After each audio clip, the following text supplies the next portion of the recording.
The stage is set. Governor, Senator, thank you for joining us. Let's get started.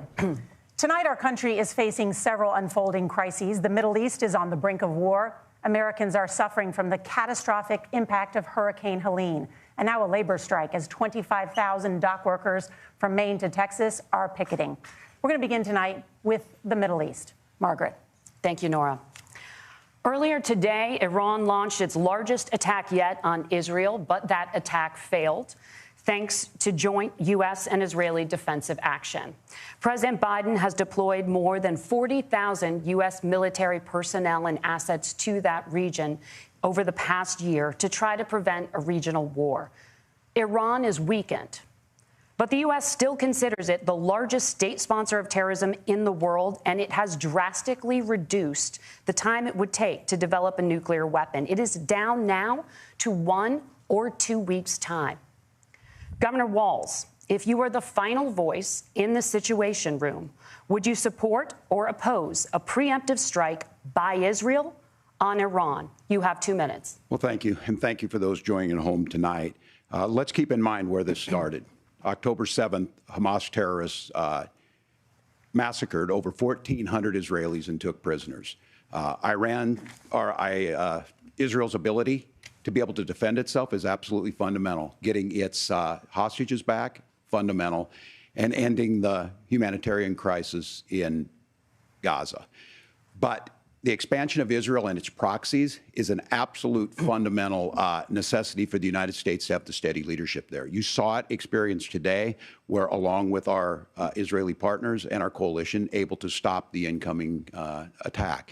But what's fundamental here is that steady leadership is going to matter. It's clear, and the world saw it on that debate stage a few weeks ago. A nearly 80-year-old Donald Trump talking about crowd sizes is not what we need in this moment. But it's not just that. It's those that were closest to Donald Trump that understand how dangerous he is when the world is this dangerous. His chief of staff, John Kelly, said that he was the most flawed human being he'd ever met. And both of his secretaries of defense and his national security advisors said he should be nowhere near the White House. Now, the person closest to them, Donald Trump, said he's unfit for the highest office. That was Senator Vance. What we've seen out of Vice President Harris is we've seen steady leadership. We've seen a calmness that is able to draw on the coalitions to bring them together, understanding that our allies matter. When our allies see Donald Trump turn towards Vladimir Putin, turn towards North Korea, when we start to see that type of fickleness around holding the coalitions together, we will stay committed. And as the vice president said today we will protect our forces and our allied forces, and there will be consequences. Governor, your time is up. Senator Vance, the same question. Would you support or oppose a preemptive strike by Israel on Iran? You have 2 minutes. So, Margaret, I want to answer the question. First of all, thanks, Governor. Thanks to CBS for hosting the debate. And thanks, most importantly, to the American people who are watching this evening and caring enough about this country to pay attention to this vice presidential debate. I want to answer the question, but I want to actually give an introduction to myself a little bit because I recognize a lot of Americans don't know who either one of us are. I was raised in a working-class family. My mother required food assistance for periods of her life. My grandmother required Social Security help to raise me, and she raised me in part because my own mother struggled with addiction for a big chunk of my early life. I went to college on the GI Bill after I enlisted in the Marine Corps and served in Iraq. And so I stand here asking to be your vice president with extraordinary gratitude for this country, for the American dream that made it possible for me to live my dreams. And most importantly, I know that a lot of you are worried about the chaos in the world and the feeling that the American dream is unattainable. I want to try to convince you tonight over the next 90 minutes that if we get better leadership in the White House, if we get Donald Trump back in the White House, the American dream is going to be attainable once again. Now, to answer this particular question, we have to remember that as much as Governor Walz just accused Donald Trump of being an agent of chaos, Donald Trump actually delivered stability in the world, and he did it by establishing effective deterrence. People were afraid of stepping out of line. Iran, which launched this attack, has received over $100 billion in unfrozen assets thanks to the Kamala Harris administration. What do they use that money for? They use it to buy weapons that they're now launching against our allies and, God forbid, potentially launching against the United States as well. Donald Trump recognized that for people to fear the United States, you needed peace through strength. They needed to recognize that if they got out of line, the United States global leadership would put stability and peace back in the world. Now, you asked about a preemptive strike, Margaret, and I want to answer the question. Look, it is up to Israel what they think they need to do to keep their country safe, and we should support our allies wherever they are when they're fighting the bad guys. I think that's the right approach to take with the Israel question. Thank you, Senator. Governor Walz, do you care to respond to any of the allegations? Well, look, Donald Trump was in office. We'll sometimes hear a revisionist history, but when Donald Trump was in office, it was Donald Trump who we had a coalition of nations that had boxed Iran's nuclear program in, the inability to advance it. Donald Trump pulled that program and put nothing else in its place. So Iran is closer to a nuclear weapon than they were before because of Donald Trump's fickle leadership. And when Iran shot down an American aircraft in international airspace, Donald Trump tweeted, because that's the standard diplomacy of Donald Trump. And when Iranian missiles did fall near U.S. troops and they received traumatic brain injuries, Donald Trump wrote it off as headaches. Look, our allies understand that Donald Trump is fickle. He will go to whoever has the most flattery or where it makes sense to him. Steady leadership like you witnessed today, like you witnessed in April. Both Iranian attacks were repelled. Our coalition is strong, and we need the steady leadership that Kamala Harris is providing. Senator Vance, the U.S. did have a diplomatic deal with Iran to temporarily pause parts of its nuclear program, and President Trump did exit that deal. He recently said, just 5 days ago, the U.S. must now make a diplomatic deal with Iran because the consequences are impossible. Did he make a mistake? You have 1 minute. Well, first of all, Margaret, diplomacy is not a dirty word, but I think that's something that Governor Walz just said is quite extraordinary. You yourself just said Iran is as close to a nuclear weapon today as they have ever been. And Governor Walz, you blame Donald Trump. Who has been the vice president for the last 3.5 years? And the answer is your running mate, not mine. Donald Trump consistently made the world more secure. Now, we talk about the sequence of events that led us to where we are right now, and you can't ignore October the 7th, which I appreciate Governor Walz bringing up. But when did Iran and Hamas and their proxies attack Israel? It was during the administration of Kamala Harris. So Governor Walz can criticize Donald Trump's tweets, but effective, smart diplomacy and peace through strength is how you bring stability back to a very broken world. Donald Trump has already done it once before. Ask yourself at home, when was the last time, I'm 40 years old, when was the last time that an American president didn't have a major conflict break out? The only answer is during the 4 years that Donald Trump was president. Gentlemen, we have a lot to get to. Nora? Margaret, thank you. Let's turn now to Hurricane Helene. The storm could become one of the deadliest on record. More than 160 people are dead and hundreds more are missing. Scientists say climate change makes these hurricanes larger, stronger, and more deadly because of the historic rainfall. Senator Vance, according to CBS News polling, 7 in 10 Americans and more than 60% of Republicans under the age of 45 favor the U.S. taking steps to try and reduce climate change. Senator, what responsibility would the Trump administration have to try and reduce the impact of climate change? I'll give you 2 minutes. Sure. So first of all, let's start with the hurricane, because it's an unbelievable, unspeakable human tragedy. I just saw today, actually, a photograph of 2 grandparents on a roof with a 6-year-old child, and it was the last photograph ever taken of them because the roof collapsed and those innocent people lost their lives. And I'm sure Governor Walz joins me in saying our hearts go out to those innocent people, our prayers go out to them, and we want as robust and aggressive as a federal response as we can get to save as many lives as possible, and then, of course, afterwards, to help the people in those communities rebuild. I mean, these are communities that I love. Some of them I know very personally in Appalachia, all across the Southeast. They need their government to do their job. And I commit that when Donald Trump is president again, the government will put the citizens of this country first when they suffer from a disaster. Now, Nora, you asked about climate change. I think this is a very important issue. Look, a lot of people are justifiably worried about all these crazy weather patterns. I think it's important for us, first of all, to say, Donald Trump and I support clean air, clean water. We want the environment to be cleaner and safer. But one of the things that I've noticed some of our Democratic friends talking a lot about is a concern about carbon emissions, this idea that carbon emissions drives all of the climate change. Well, let's just say that's true, just for the sake of argument, so we're not arguing about weird science. Let's just say that's true. Well, if you believe that, what would you want to do? The answer is that you'd want to reshore as much American manufacturing as possible, and you'd want to produce as much energy as possible in the United States of America, because we're the cleanest economy in the entire world. What have Kamala Harris's policies actually led to? More energy production in China, more manufacturing overseas, more doing business in some of the dirtiest parts of the entire world. And when I say that, I mean the amount of carbon emissions they're doing per unit of economic output. So if we actually care about getting cleaner air and cleaner water, the best thing to do is to double down and invest in American workers and the American people. And unfortunately, Kamala Harris has done exactly the opposite.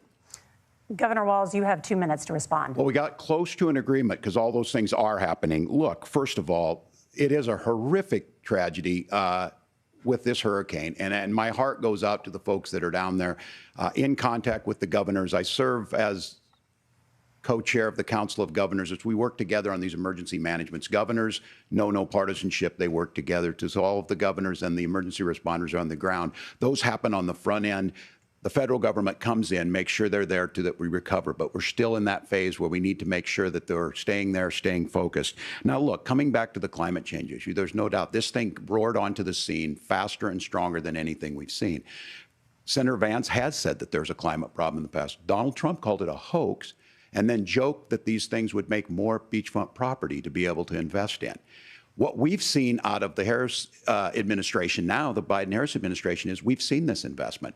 We've seen massive investments, the biggest in global history that we've seen in the Inflation Reduction Act, has created jobs all across the country. 2,000 in Jeffersonville, Ohio, taking the EV technology that we invented and making it here. 200,000 jobs across the country. The largest solar manufacturing plant in North America sits in Minnesota.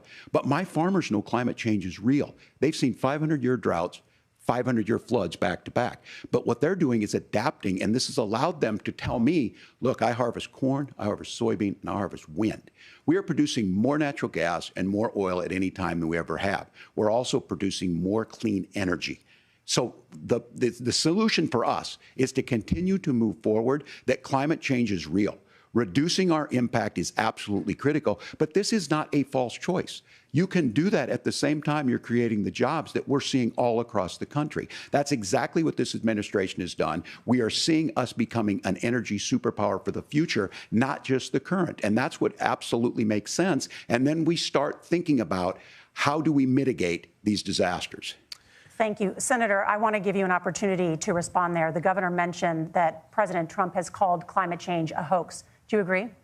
Well, look, what the president has said is that if the Democrats, in particular Kamala Harris and her leadership, if they really believe that climate change is serious, what they would be doing is more manufacturing and more energy production in the United States of America, and that's not what they're doing. So clearly, Kamala Harris herself doesn't believe her own rhetoric on this. If she did, she would actually agree with Donald Trump's energy policies. Now, something Governor Walz said I think is important to touch upon, because when we talk about clean energy, I think that's a slogan that often the Democrats will use here. And I'm talking, of course, about the Democratic leadership. And the real issue is that if you're spending hundreds of millions or even billions of dollars of American taxpayer money on solar panels that are made in China, number one, you're going to make the economy dirtier. We should be making more of those solar panels here in the United States of America. Some of them are, Tim, but a lot of them are being made overseas in China, especially the components that go into those solar panels. So if you really want to make the environment cleaner, you've got to invest in more energy production. We haven't built a nuclear facility, I think, one in the past 40 years. Senator. Natural gas, we got to invest more in it. Kamala Harris has done the opposite. That's raised energy prices and also meant that we're doing worse by the climate. Senator, your time is up. Governor, would you like to respond?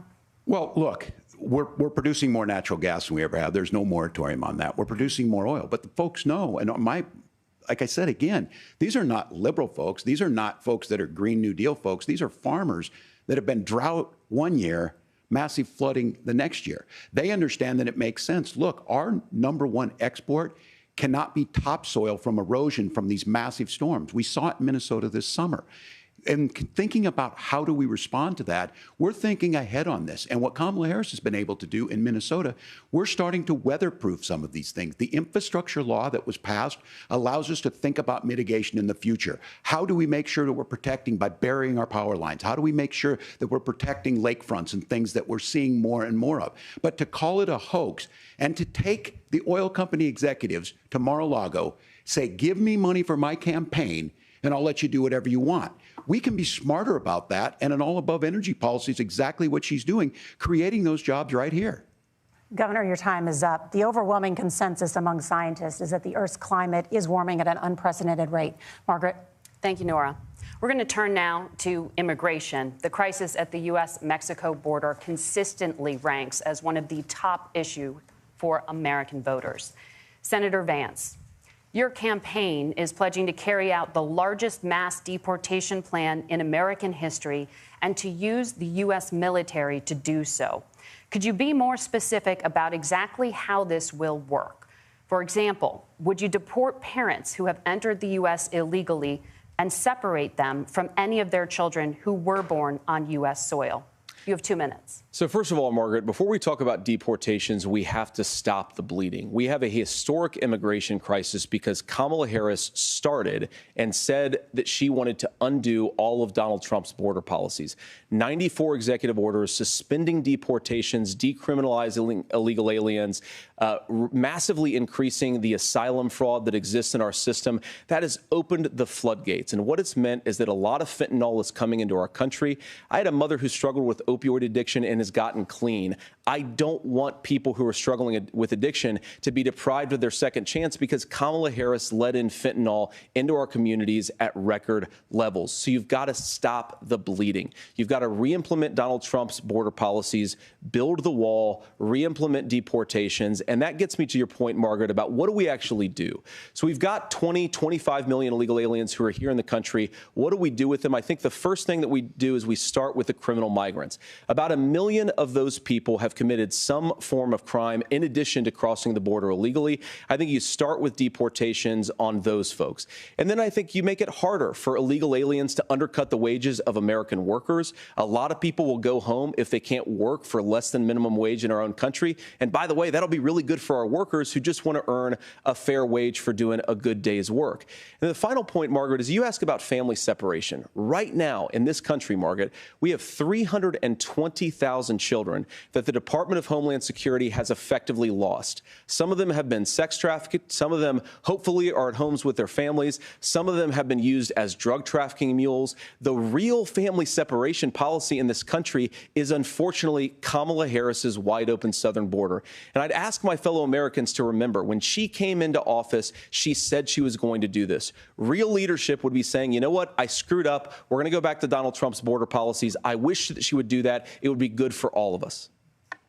Governor, do you care to respond to any of those specific allegations, including that the vice president is, quote, letting in fentanyl and using kids as drug mules, among other things regarding children? The drug mule is not true, but I will say about the fentanyl, because this is a crisis of this, the opioid crisis. And the good news on this is the last 12 months saw the largest decrease in opioid deaths in our nation's history, 30% decrease in Ohio. But there's still more work to do.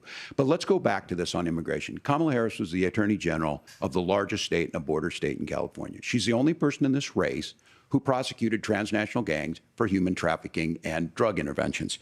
But look, we all want to solve this. Most of us want to solve this, and that is the United States Congress. That's the Border Patrol agents. That's the Chamber of Commerce. That's most Americans out here. That's why we had the fairest and the toughest bill on immigration that this nation's seen. It was crafted by a conservative senator from Oklahoma, James Lankford. I know him. He's super conservative, but he's a man of principle, wants to get it done. Democrats and Republicans worked on this piece of legislation. The Border Patrol said, this is what we need in here. These are the experts. And the Chamber of Commerce and the Wall Street Journal said, pass this thing. Kamala Harris helped get there. 1,500 new border agents, detection for drugs, DOJ money to speed up these the adjudications on this, just what America wants. But as soon as I was getting ready to pass and actually tackle this, Donald Trump said no, told them to vote against it because it gives him a campaign issue. It gives him to, what would Donald Trump talk about if we actually did some of these things? And they need to be done by the legislature. You can't just do this through the executive branch. So look, we have the options to do this. Donald Trump had 4 years. He had 4 years to do this. And he promised you, America, how easy it would be. I'll build you a big, beautiful wall, and Mexico will pay for it. Less than 2% of that wall got built, and Mexico didn't pay a dime. But here we are again, 9 years after he came down that escalator, dehumanizing people and telling them what he was going to do. As far as the deportation plan, at one point, Senator Vance said it was so unworkable to be laughable. So that's where we're at. Pass the bill, she'll sign it. Governor, your time is up. Senator, the question was, will you separate parents from their children, even if their kids are U.S. citizens? You have 1 minute. Margaret, my point is that we already have massive child separations thanks to Kamala Harris's open border. And I didn't accuse Kamala Harris of inviting drug mules. I said that she enabled the Mexican drug cartels to operate freely in this country. And we know that they use children as drug mules. And it is a disgrace, and it has to stop. Look, I think what Tim said just doesn't pass the smell test. For 3 years, Kamala Harris went out bragging that she was going to undo Donald Trump's border policy. She did exactly that. We had a record number of illegal crossings. We had a record number of fentanyl coming into our country. And now that she's running for president, or a few months before, she says that somehow she got religion and cared a lot about a piece of legislation. The only thing that she did when she became the vice president, when she became the appointed border czar, was to undo 94 Donald Trump executive actions that opened the border. This problem is leading to massive problems in the United States of America. Parents who can't afford health care, schools that are overwhelmed. It's got to stop, and it will when Donald Trump is president again. Senator, your time is up. Governor, what about our CBS News polling, which does show that a majority of Americans, more than 50%, support mass deportations? Look, we fix this issue with a bill that is necessary. But the issue on this is what happens when you don't want to solve it. You demonize it. And we saw this. And Senator Vance, and it surprises me on this, talking about and saying, I will create stories to bring attention to this. That vilified a large number of people who were here legally in the community of Springfield. The Republican governor said, it's not true. Don't do it.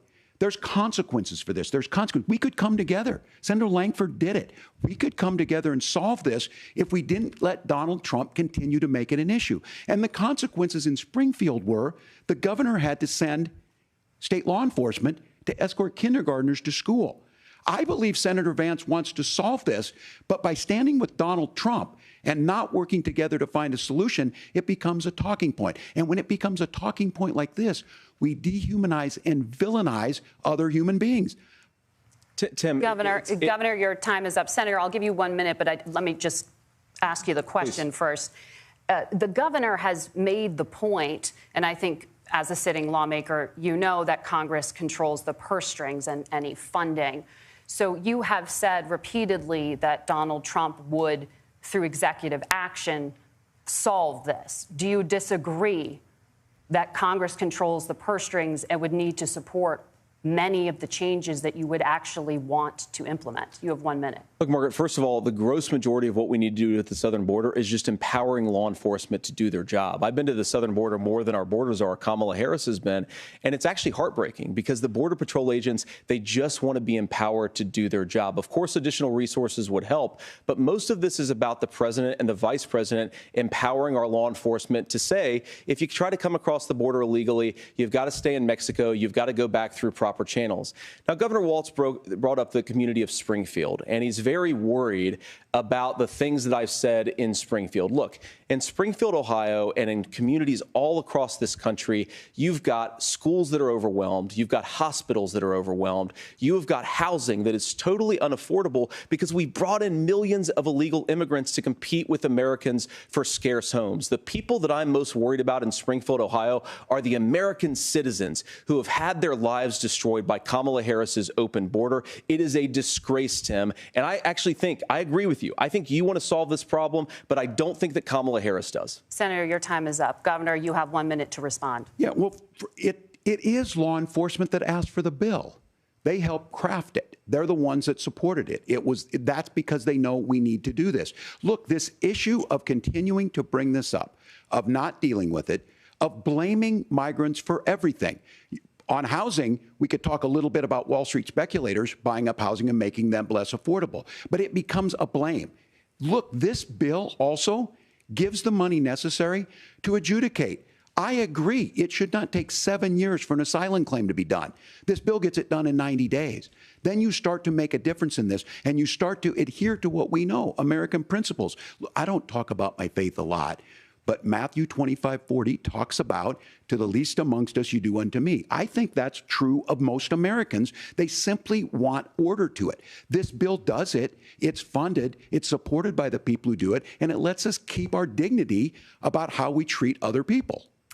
Thank you, Governor. And just to clarify for our viewers, Springfield, Ohio does have a large number of Haitian migrants who have legal status, temporary protected status. Well, Margaret, but thank you, Senator. We have so much to get to. Margaret, I think it's important because we're going to turn out of the economy. Thank you, Margaret. The rules were that you guys weren't going to fact check, and since you're fact checking me, I think it's important to say what's actually going on. So there's an application called the CBP One app, where you can go on as an illegal migrant, apply for asylum or apply for parole, and be granted legal status at the wave of a Kamala Harris open border wand. That is not a person coming in, applying for a green card and waiting for 10 years. That is the facilitation of illegal immigration, Margaret, by our own leadership. Thank you, Senator, for describing the legal process. We have so much to get to, Senator. Those laws have been on the books since 1990. Thank you, gentlemen. The CBP One app has not been on the books since 1990. It's something that Kamala Harris created, Margaret. Gentlemen, the audience can't hear you because your mics are cut. We have so much we want to get to. Thank you for explaining the legal process. Nora. Thank you, Margaret. The economy is a top concern for voters. Each of your campaigns has released an economic plan, so let's talk about the specifics.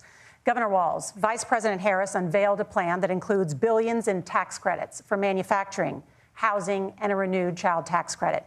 The Wharton School says your proposals will increase the nation's deficit by $1.2 trillion. How would you pay for that without ballooning the deficit? Governor, I'll give you 2 minutes. Yeah, thank you. And Kamala Harris and I do believe in the middle class because that's where we come from. We both grew up in that. We understand. So those of you out there listening tonight, you're hearing a lot of stuff back and forth, and it's good. It's healthy. That's what this is supposed to happen. You should be listening. How's this going to impact me? The bold forward plan that Kamala Harris put out there is talking about this housing issue. The one thing is there's 3 million new houses proposed under this plan with down payment assistance on the front end to get you in a house. A house is much more than just an asset to be traded somewhere. It's foundational to where you're at. And then making sure that the things you buy every day, whether they be prescription drugs or other things, that there's fairness in that. Look, the $35 insulin is a good thing, but it costs $5 to make insulin. They were charging $800 before this law went into effect. As far as the housing goes, I've seen it in Minnesota.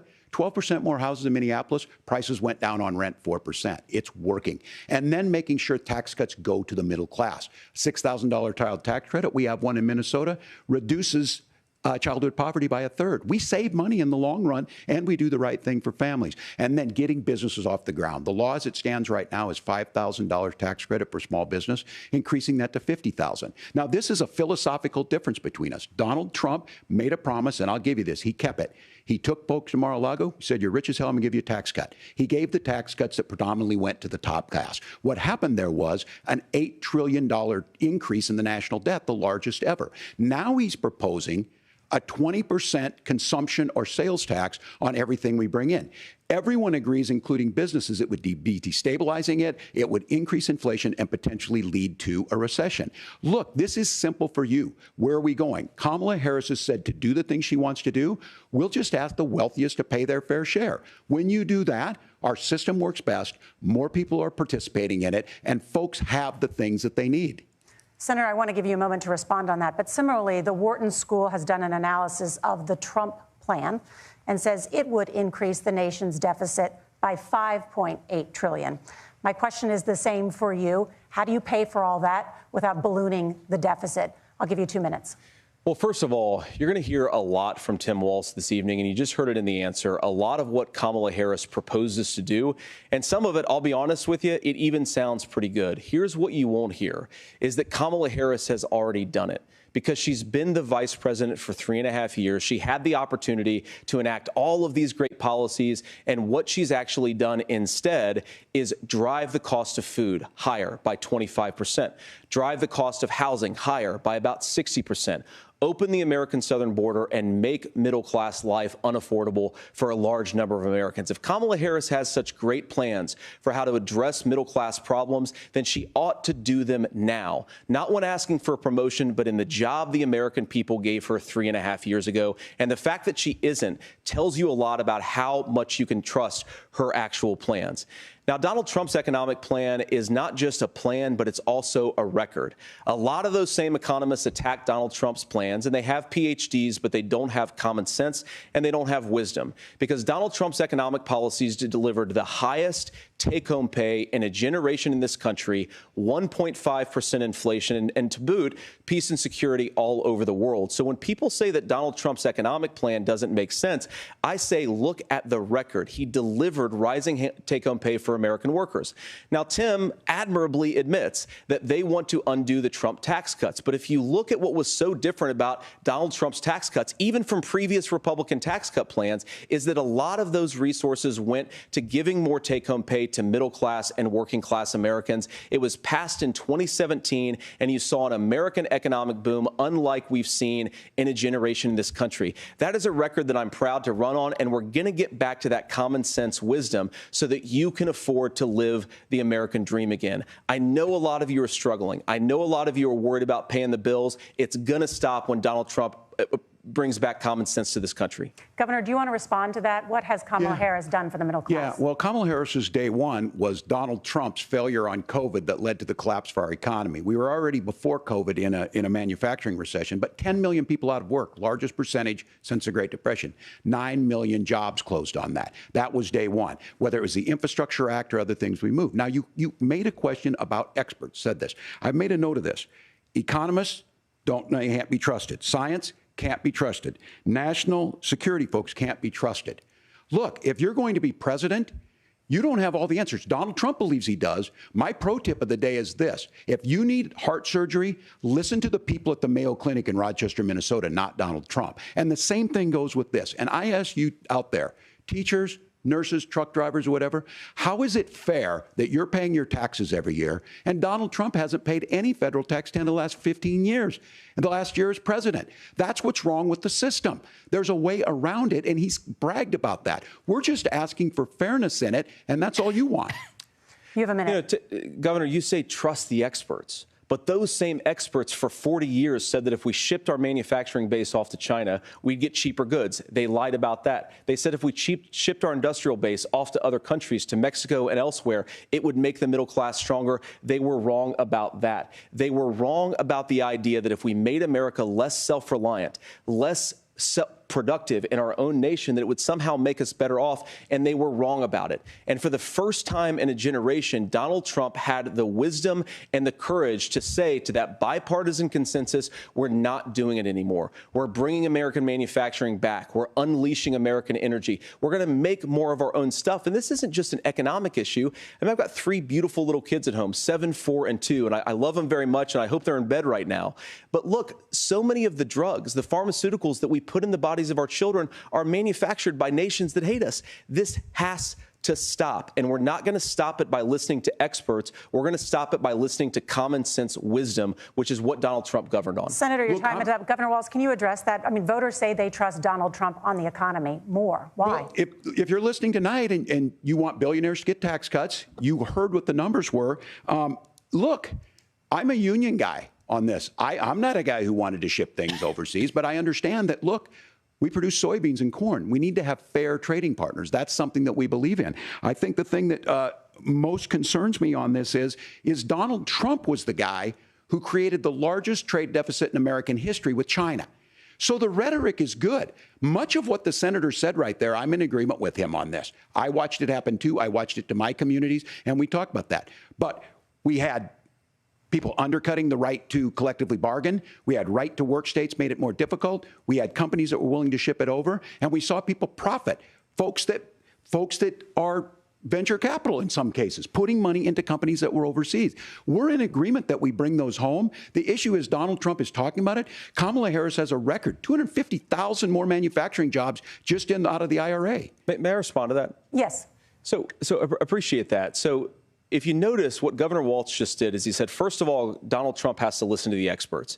And then when he acknowledged that the experts screwed up, he said, well, Donald Trump didn't do nearly as good of a job as the statistics that's a gross generalization. That he did.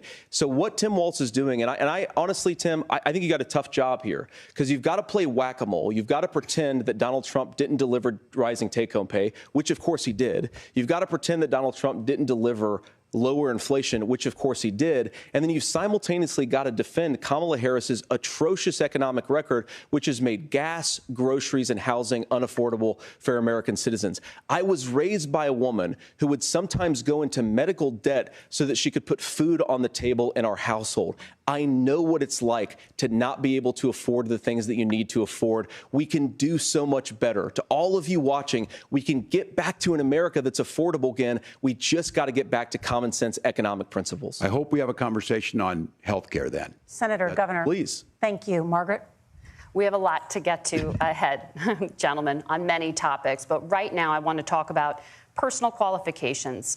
The vice president is often the last voice the president hears before making consequential decisions.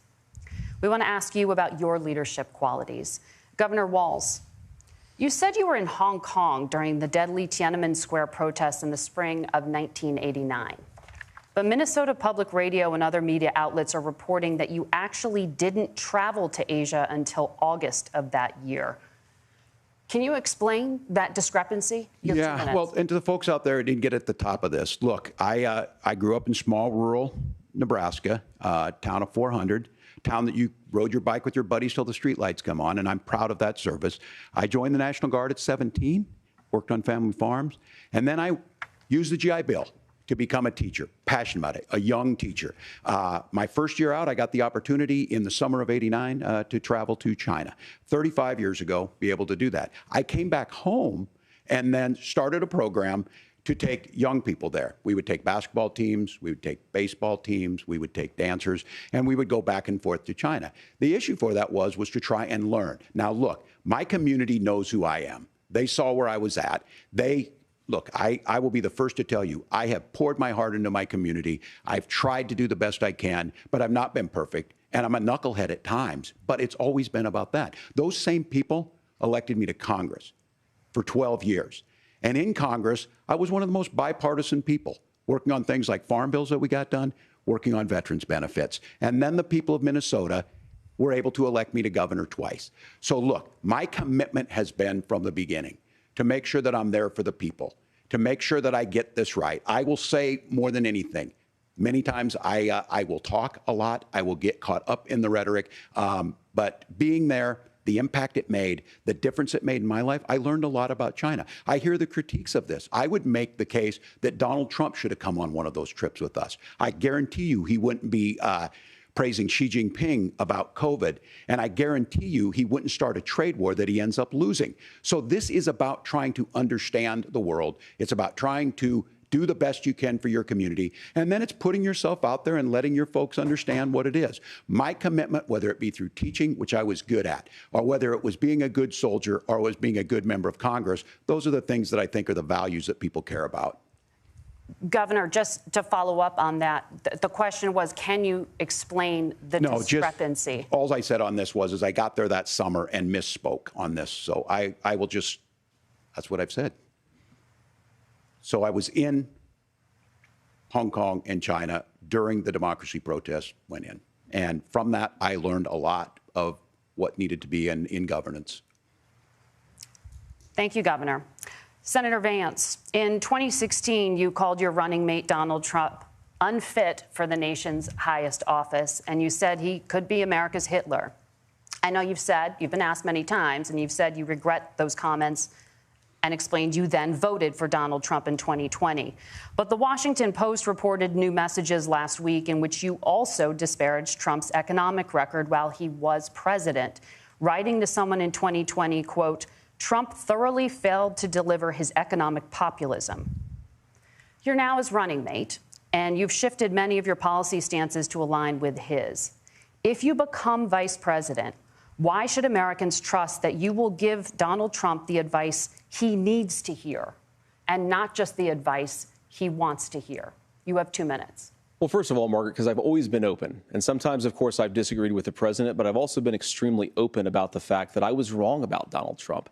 I was wrong, first of all, because I believed some of the media stories that turned out to be dishonest fabrications of his record.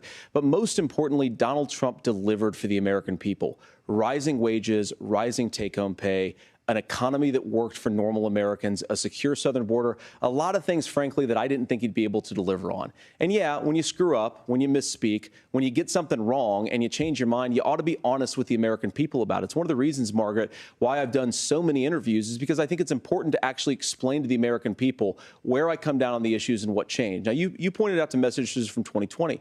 Margaret, I've been extremely consistent that I think there were a lot of things that we could have done better in the Trump administration the first round if Congress was doing its job. I strongly believe, and I've been a United States senator, that Congress is not just a high-class debating society. It's not just a forum for senators and congressmen to whine about problems. It's a forum to govern. So there were a lot of things on the border, on tariffs, for example, where I think that we could have done so much more if the Republican Congress and the Democrats in Congress had been a little bit better about how they govern the country. They were so obsessed with impeaching Donald Trump, they couldn't actually govern. And I want to talk about this tariff issue in particular, Margaret, because Tim just accused this of being a national sales tax. Look, the one thing, and you're probably surprised to hear me praising Joe Biden, but the one thing that Joe Biden did is he continued some of the Trump tariffs that protected American manufacturing jobs. And it's the one issue, the most pro-worker part of the Biden administration, it's the one issue where Kamala Harris has run away from Joe Biden's record. Think about this. If you're trying to employ slave laborers in China at $3 a day, you're going to do that and undercut the wages of American workers unless our country stands up for itself and says you're not accessing our markets unless you're paying middle-class Americans a fair wage. Senator, your time is up. Nora? Thank you. Now to the issue of reproductive rights. Governor Walz, after Roe versus Wade was overturned, you signed a bill into law that made Minnesota one of the least restrictive states in the nation when it comes to abortion. Former President Trump said in the last debate that you believe abortion, quote, in the 9th month is absolutely fine. Yes or no? Is that what you support? I'll give you 2 minutes. That's not what the bill says. But look, this issue is what's on everyone's mind. Donald Trump put this all into motion. He brags about how great it was that he put the judges in and overturned Roe versus Wade, 52 years of personal autonomy. And then he tells us, oh, we send it to the states. It's a beautiful thing. Amanda Zaworski would disagree with you on it's a beautiful thing. A young bride in Texas waiting for their child at 18 weeks. She has a complication, a tear in the membrane. She needs to go in. The medical care at that point needs to be decided by the doctor. And that would have been an abortion. But in Texas, that would have put them in legal jeopardy. She went home, got sepsis, nearly dies, and now she may have difficulty having children. Or in Kentucky, Hadley Duvall, a 12-year-old child raped and impregnated by her stepfather. Those are horrific. Now, when God asked about that, Senator Vance said 2 wrongs don't make a right. There is no right in this. So in Minnesota, what we did was restore Roe versus Wade. We made sure that we put women in charge of their health care. But look, This is not where, if you don't know Amanda or a Hadley, you soon will. Their Project 2025 is going to have a registry of pregnancies. It's going to make it more difficult, if not impossible, to get contraception and limit access, if not eliminate access to infertility treatments. For so many of you out there listening, me included, infertility treatments are why I have a child. That's nobody else's business, but those things are being proposed. And the catch-all on this is, well, the states will decide what's right for Texas might not be right for Washington. That's not how this works. This is basic human right. We have seen maternal mortality skyrocket in Texas, outpacing many other countries in the world. This is about health care. In Minnesota, we are ranked first in health care for a reason. We trust women. We trust doctors. Senator, do you want to respond to the governor's claim? Will you create a federal pregnancy monitoring agency? No, Nora, certainly we won't. And I want to talk about this issue because I know a lot of Americans care about it, and I know a lot of Americans don't agree with everything that I've ever said on this topic. And, you know, I grew up in a working class family in a neighborhood where I knew a lot of young women who had unplanned pregnancies and decided to terminate those pregnancies because they feel like they didn't have any other options. And, you know, one of them is actually very dear to me. And I know she's watching tonight, and I love you. And she told me something a couple years ago that she felt like if she hadn't had that abortion, that it would have destroyed her life because she was in an abusive relationship. And I think that what I take from that as a Republican who proudly wants to protect innocent life in this country, who proudly wants to protect the vulnerable, is that my party, we've got to do so much better of a job at earning the American people's trust back on this issue where they frankly just don't trust us. And I think that's one of the things that Donald Trump and I are endeavoring to do. I want us as a Republican Party to be pro-family in the fullest sense of the word. I want us to support fertility treatments. I want us to make it easier for moms to afford to have babies. I want it to make it easier for young families to afford a home so they can afford a place to raise that family. And I think there's so much that we can do on the public policy front just to give women more options.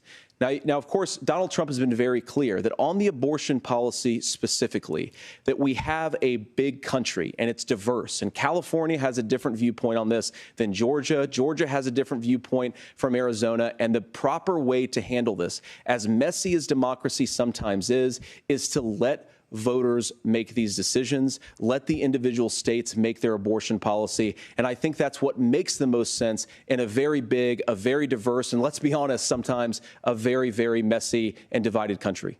Governor, would you like to respond and also answer the question about restrictions? Yeah, well, the question got asked and Donald Trump made the accusation that wasn't true about Minnesota. Well, let me tell you about this idea that there's diverse states. There's a young woman named Amber Thurman. She happened to be in Georgia, a restrictive state. Because of that, she had to travel a long distance to North Carolina to try and get her care. Amber Thurman died in that journey back and forth. The fact of the matter is, how can we as a nation say that your life and your rights, as basic as the right to control your own body, is determined on geography? There's a very real chance had Amber Thurman lived in Minnesota, she would be alive today. That's why the restoration of Roe versus Wade. When you listen to Vice President Harris talk about this subject and you hear me talk about it, you hear us talking exactly the same. Donald Trump is trying to figure out how to get the political right of this. I agree with a lot of what Senator Vance said about what's happening. His running mate, though, does not, and that's the problem. Governor, your time is up. Senator, let me ask you about that. He mentioned, it was, I think, referring to a national ban. In the past, you have supported a federal ban on abortion after 15 weeks. In fact, you said if someone can't support legislation like that, quote, you are making the United States the most barbaric pro-abortion regime anywhere in the entire world. My question is, why have you changed your position? Well, Nora, first of all, I never supported a national ban. I did when I was running for Senate in 2022 talk about setting some minimum national standard. For example, we have a partial birth abortion ban in place in this country at the federal level. I don't think anybody's trying to get rid of that, or at least I hope not, though I know that Democrats have taken a very radical pro-abortion stance. But Nora, you know, one of the things that changed is in the state of Ohio, we had a referendum in 2023, and the people of Ohio voted overwhelmingly, by the way, against my position. And I think that what I learned from that, Nora, is that we've got to do a better job at winning back people's trust. So many young women would love to have families. So many young women also see an unplanned pregnancy as something that's going to destroy their livelihood, destroy their education, destroy their relationships. And we have got to earn people's trust back. And that's why Donald Trump and I are committed to pursuing pro-family policies, making child care more accessible, making fertility treatments more accessible, because we've got to do a better job at that. And that's what real leadership is. Governor, your response. I'm going to respond on the pro-abortion piece of that. No, we're not. We're pro-women. We're pro-freedom to make your own choice. We know what the implications are to not be that. Women having miscarriages, women not getting the care, physicians feeling like they may be prosecuted for providing that care. And as far as making sure that we're educating our children and giving them options, Minnesota's a state with one of the lowest teen pregnancy rates. We understand that, too. We know that the options need to be available, and we make that true. We also make it, we're a top 3 state for the best place to raise children. But these two things, to try and say that we're pro-children, but we don't like this, or you guys are pro-abortion, that's not the case at all. We are pro-freedoms for women to make their choices, and we're going, and Kamala Harris is making the case, to make options for children more affordable, a $6,000 child tax credit, but we're not going to base that on the backs of making someone like Amber Thurman drive 600 miles to try and get health care. Senator? May I respond to that? First of all, Governor, I agree with you. Amber Thurman should still be alive, and there are a lot of people who should still be alive, and I certainly wish that she was. And maybe you're free to disagree with me on this and explain this to me, but as I read the Minnesota law that you signed into law, the statute that you signed into law, it says that a doctor who presides over an abortion where the baby survives, the doctor is under no obligation to provide life-saving care to a baby who survives a botched late-term abortion.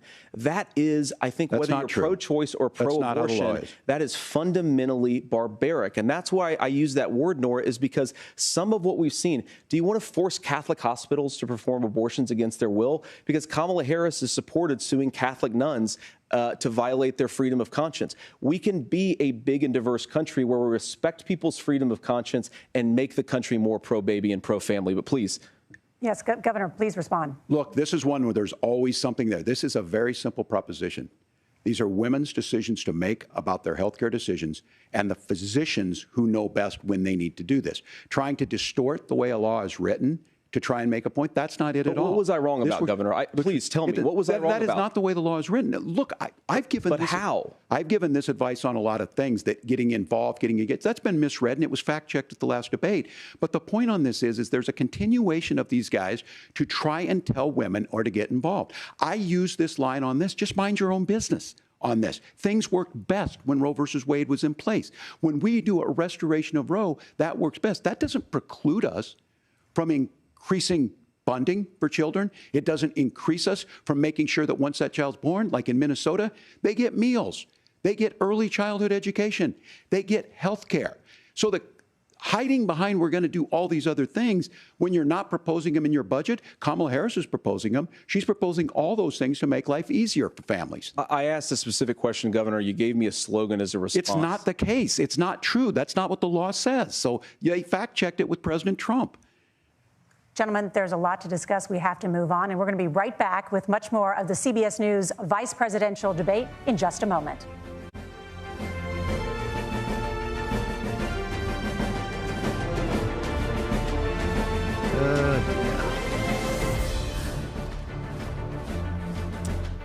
Well, that was very interesting. Sorry if you guys didn't hear me before at the start, but last night there was a barrage of rockets sent from Iran into Israel in response to the attacks that Israel did on Lebanon.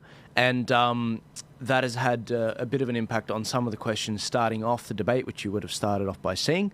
But I want to do my intro again.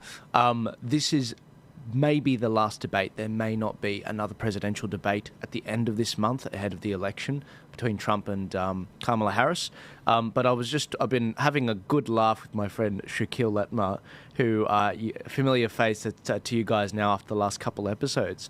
Surprising, like a couple of people have recognized you on the street just from a couple episodes, which is kind of a good thing. But what's your immediate reaction to this before they come back?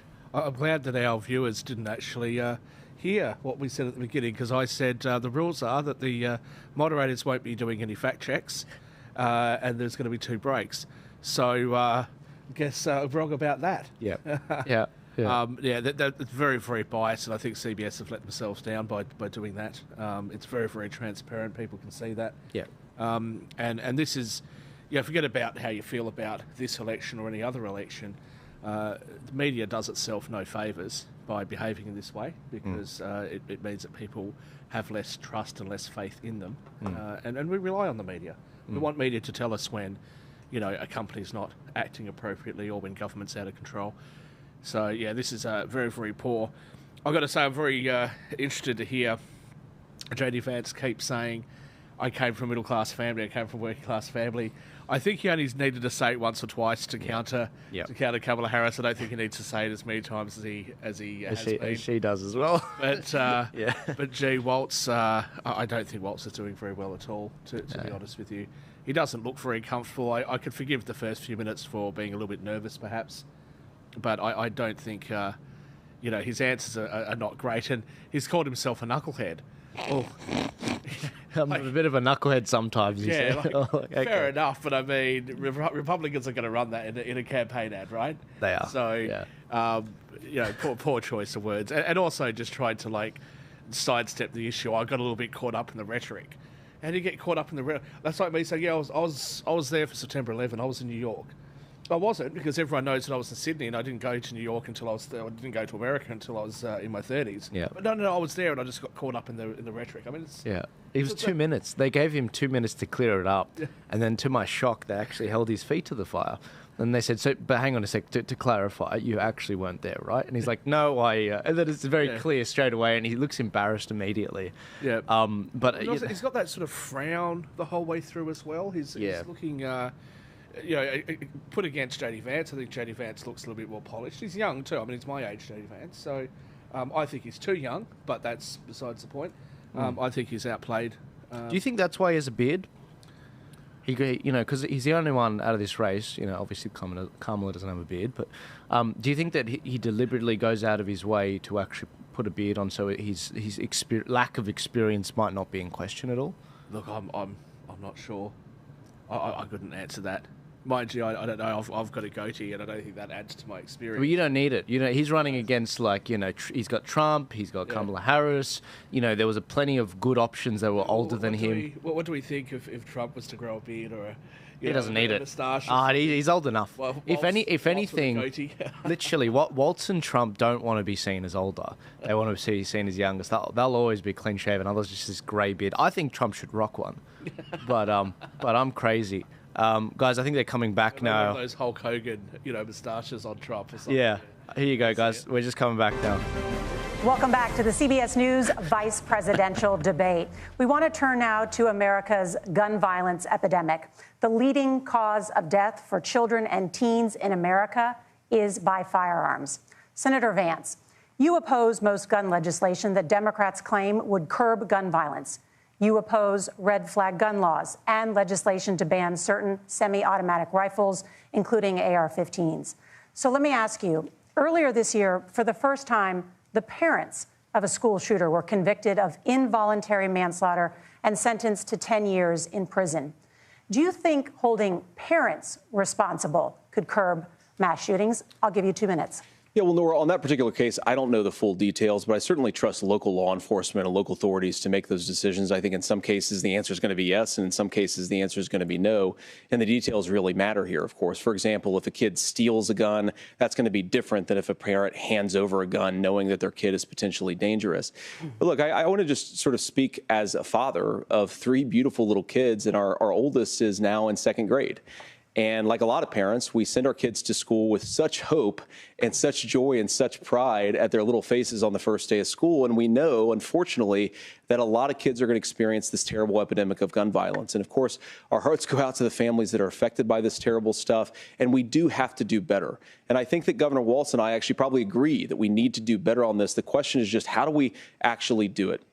Now, here's something that really bothers me and worries me about this epidemic of violence. The gross majority, close to 90%, in some of the statistics I've seen, of the gun violence in this country is committed with illegally obtained firearms. And while we're on that topic, we know that thanks to Kamala Harris's open border, we've seen a massive influx in the number of illegal guns run by the Mexican drug cartels. So that number, the amount of illegal guns in our country is higher today than it was 3.5 years ago.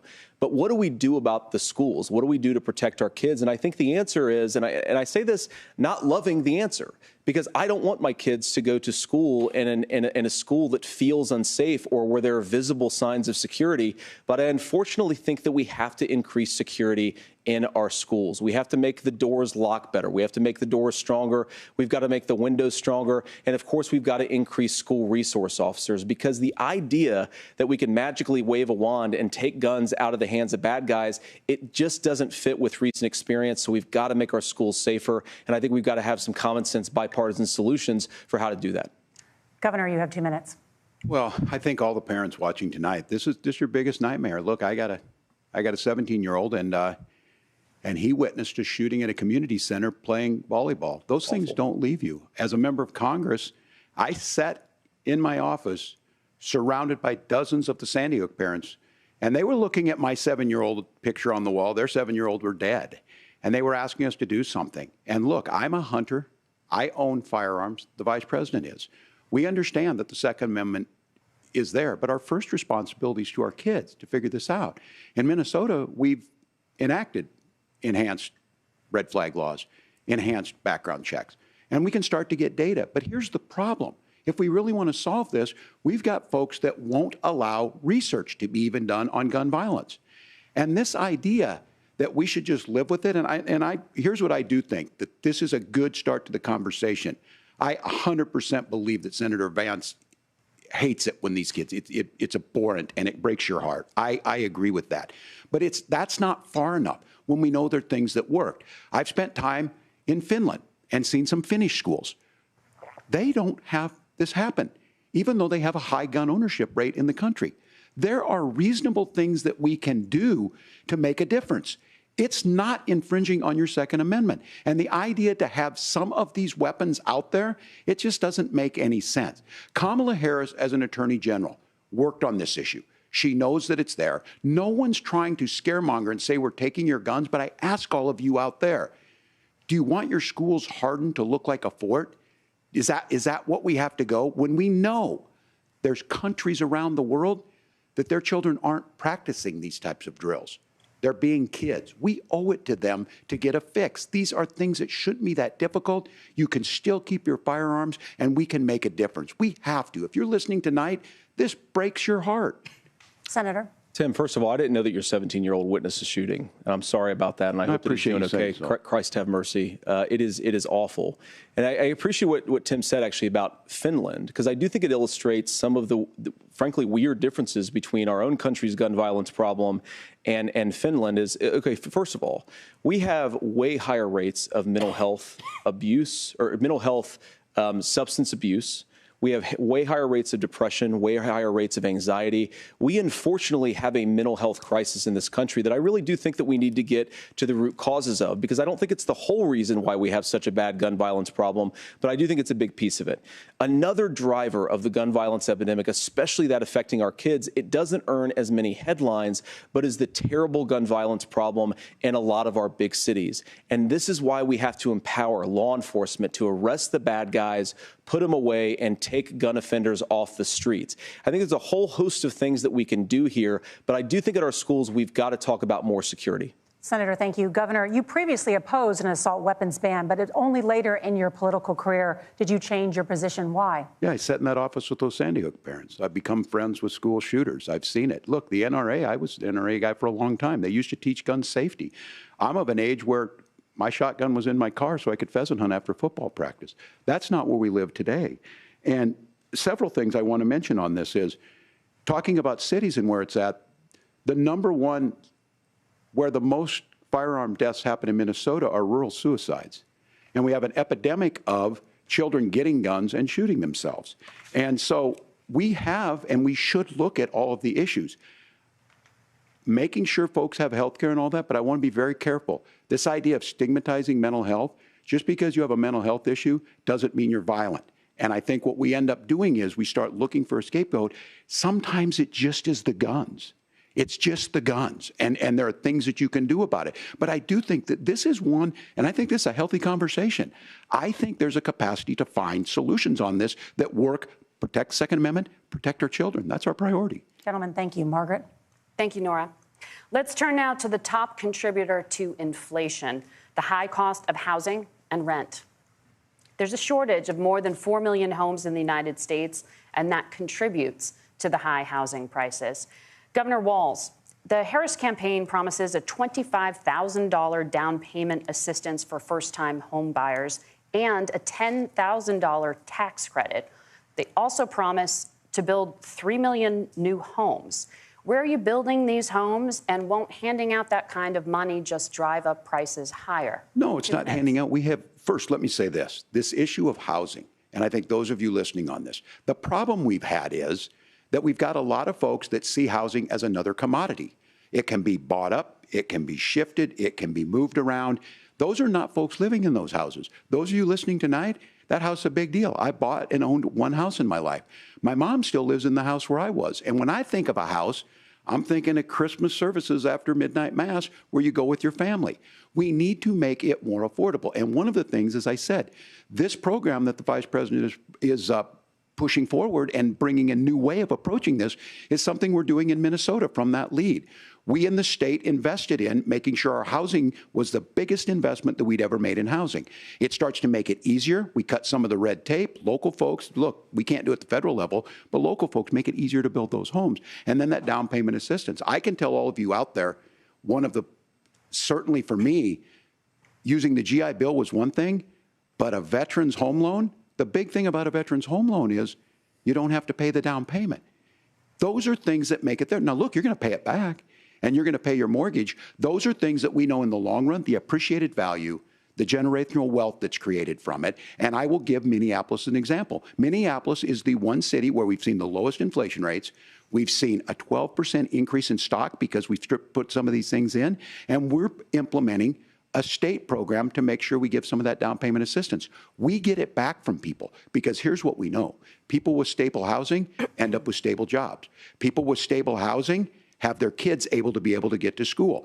All of those things in the long run end up saving our money. And that's the thing that I think we should be able to find some common ground in, but we can't blame immigrants for the only reason. That's not the case that's happening in many cities. The fact of the matter is that we don't have enough naturally affordable housing, but we can make sure that the government's there to help kickstart it, create that base.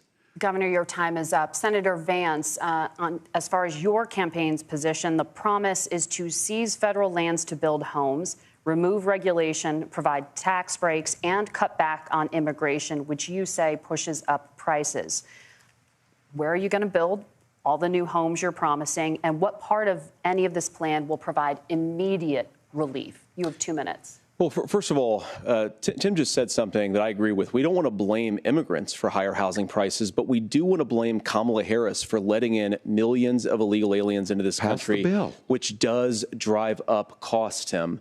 25 million illegal aliens competing with Americans for scarce homes is one of the most significant drivers of home prices in the country. It's why we have massive increases in home prices that have happened right alongside massive increases in illegal alien populations under Kamala Harris's leadership. Now, Tim just mentioned a bunch of ideas. Now, some of those ideas I actually think are halfway decent, and some of them I disagree with. But the most important thing here is Kamala Harris is not running as a newcomer to politics. She is the sitting vice president. If she wants to enact all of these policies to make housing more affordable, I invite her to use the office that the American people already gave her, not sit around and campaign and do nothing while Americans find the American dream of homeownership completely unaffordable. Now, you asked, Margaret, what would immediately change the equation for American citizens if you lower energy prices? As Donald Trump says, drill, baby, drill. One of the biggest drivers of housing costs, aside from illegal immigration, is, think about it, if a truck driver's paying 40% more for diesel, then the lumber he's delivering to the job site to build the house is also going to become a lot more expensive. If we open up American energy, you will get immediate pricing relief for American citizens, not, by the way, just in housing, but in a whole host of other economic goods, too.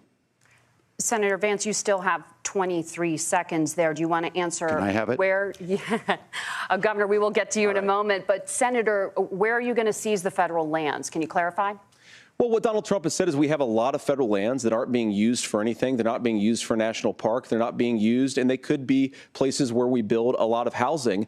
And I do think that we should be opening up building in this country. We have a lot of land that could be used. We have a lot of Americans that need homes. We should be kicking out illegal immigrants who are competing for those homes, and we should be building more homes for the American citizens who deserve to be here. Senator, your time is up. Governor, I do want to let you respond to the allegation that the vice president is letting in Well, of course, that's not true. And again, you have the facts. I guess we prices. agreed not to fact check. I'll check it. That, look, crossings are down compared to when Donald Trump left office. But it's, again, blaming and not trying to find the solution. I was going to ask, though, on this question, are we going to drill and build houses in the same federal land?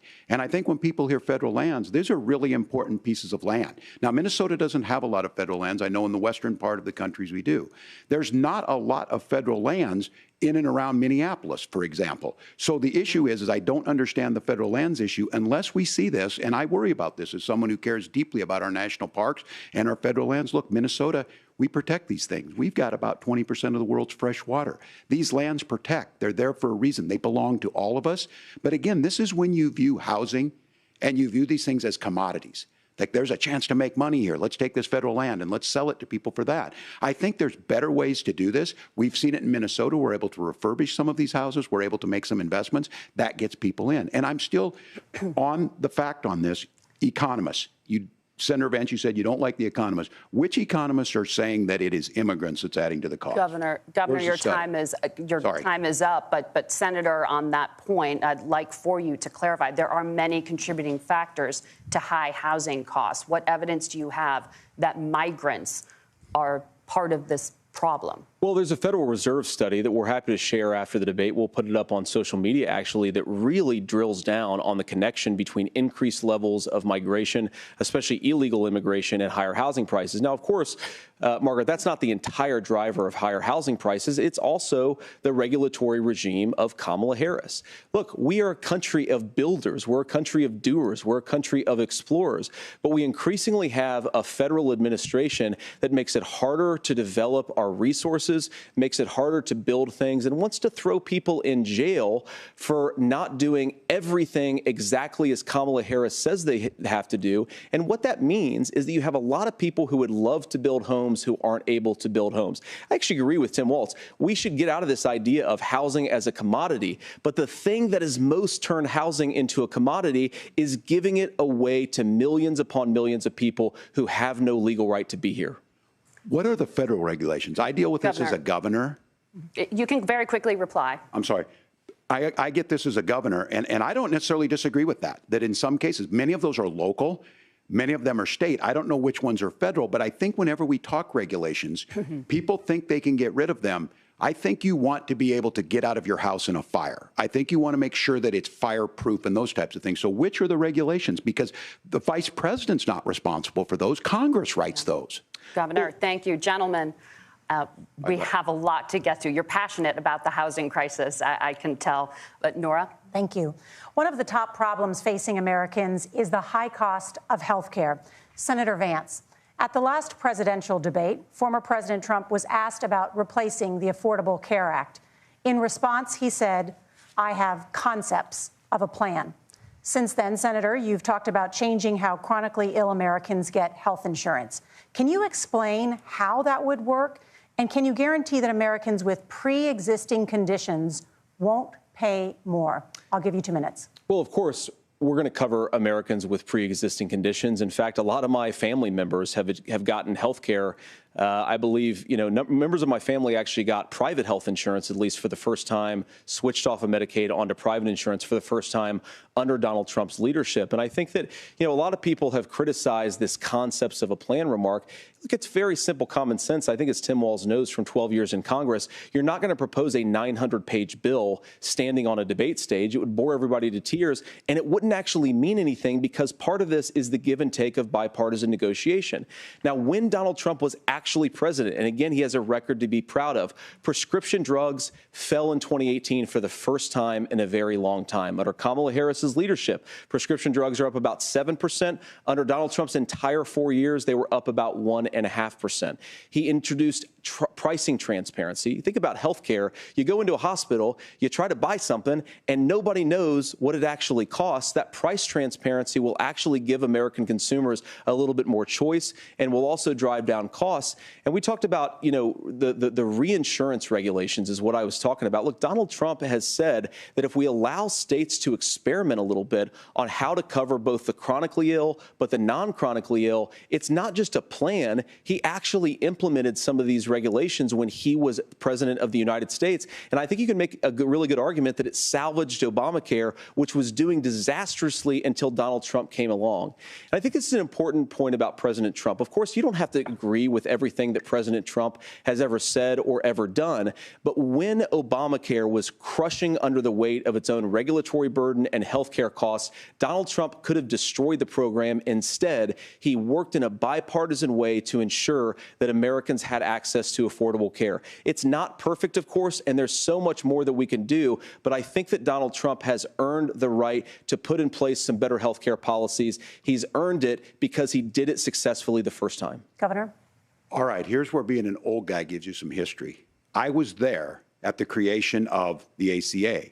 And the reason it was so important is I come from a major healthcare state, home of the Mayo Clinic, home to Medical Alley, 3M, Medtronic, all of those. We understand healthcare. It's why we're ranked first on affordability and accessibility and quality of healthcare.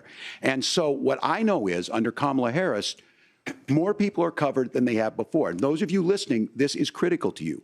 Now, Donald Trump all of a sudden wants to go back and remember this. He ran on the first thing he was going to do on day one was to repeal Obamacare. On day one, he tried to sign an executive order to repeal the ACA.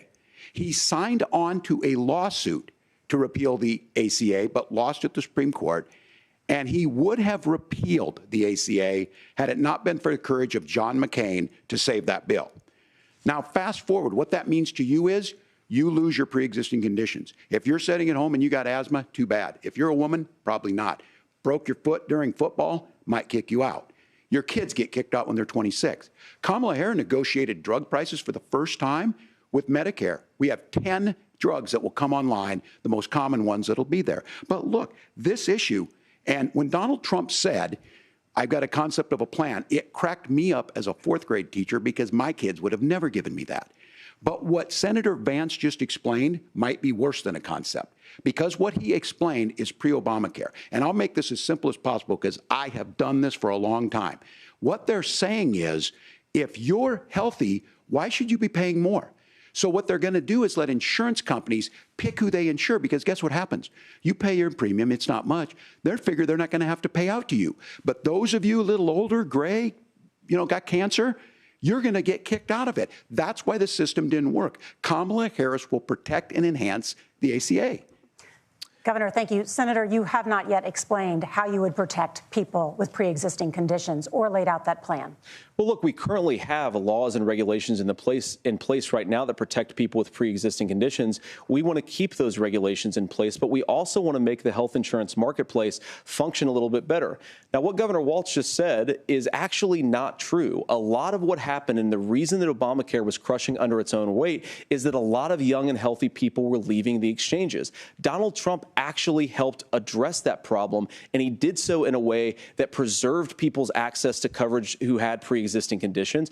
But again, something that these guys do is they make a lot of claims about if Donald Trump becomes president, all of these terrible consequences are going to ensue. But in reality, Donald Trump was president. Inflation was low. Take-home pay was higher. And he saved the very program from a Democratic administration that was collapsing and would have collapsed absent his leadership. He did his job, which is govern in a bipartisan way and get results, not just complain about problems, but actually solve them. Governor, did enrollment under the Affordable Care Act go up under the Trump administration? It's higher now that we've seen it go up. Look, people are using it. The system works. And the question about this of young people or whatever, that's the individual mandate piece of this. And Republicans fought tooth and nail saying, well, Americans should be free to do this. Well, then what happens is... So you think the individual mandate's a good idea? You shrink. I think the idea of making sure the risk pool is broad enough to cover everyone, that's the only way insurance works. When it doesn't, it collapses. You are asking pre-ACA where we get people out. Look, people know that they need to be on health care. People expect it to be there.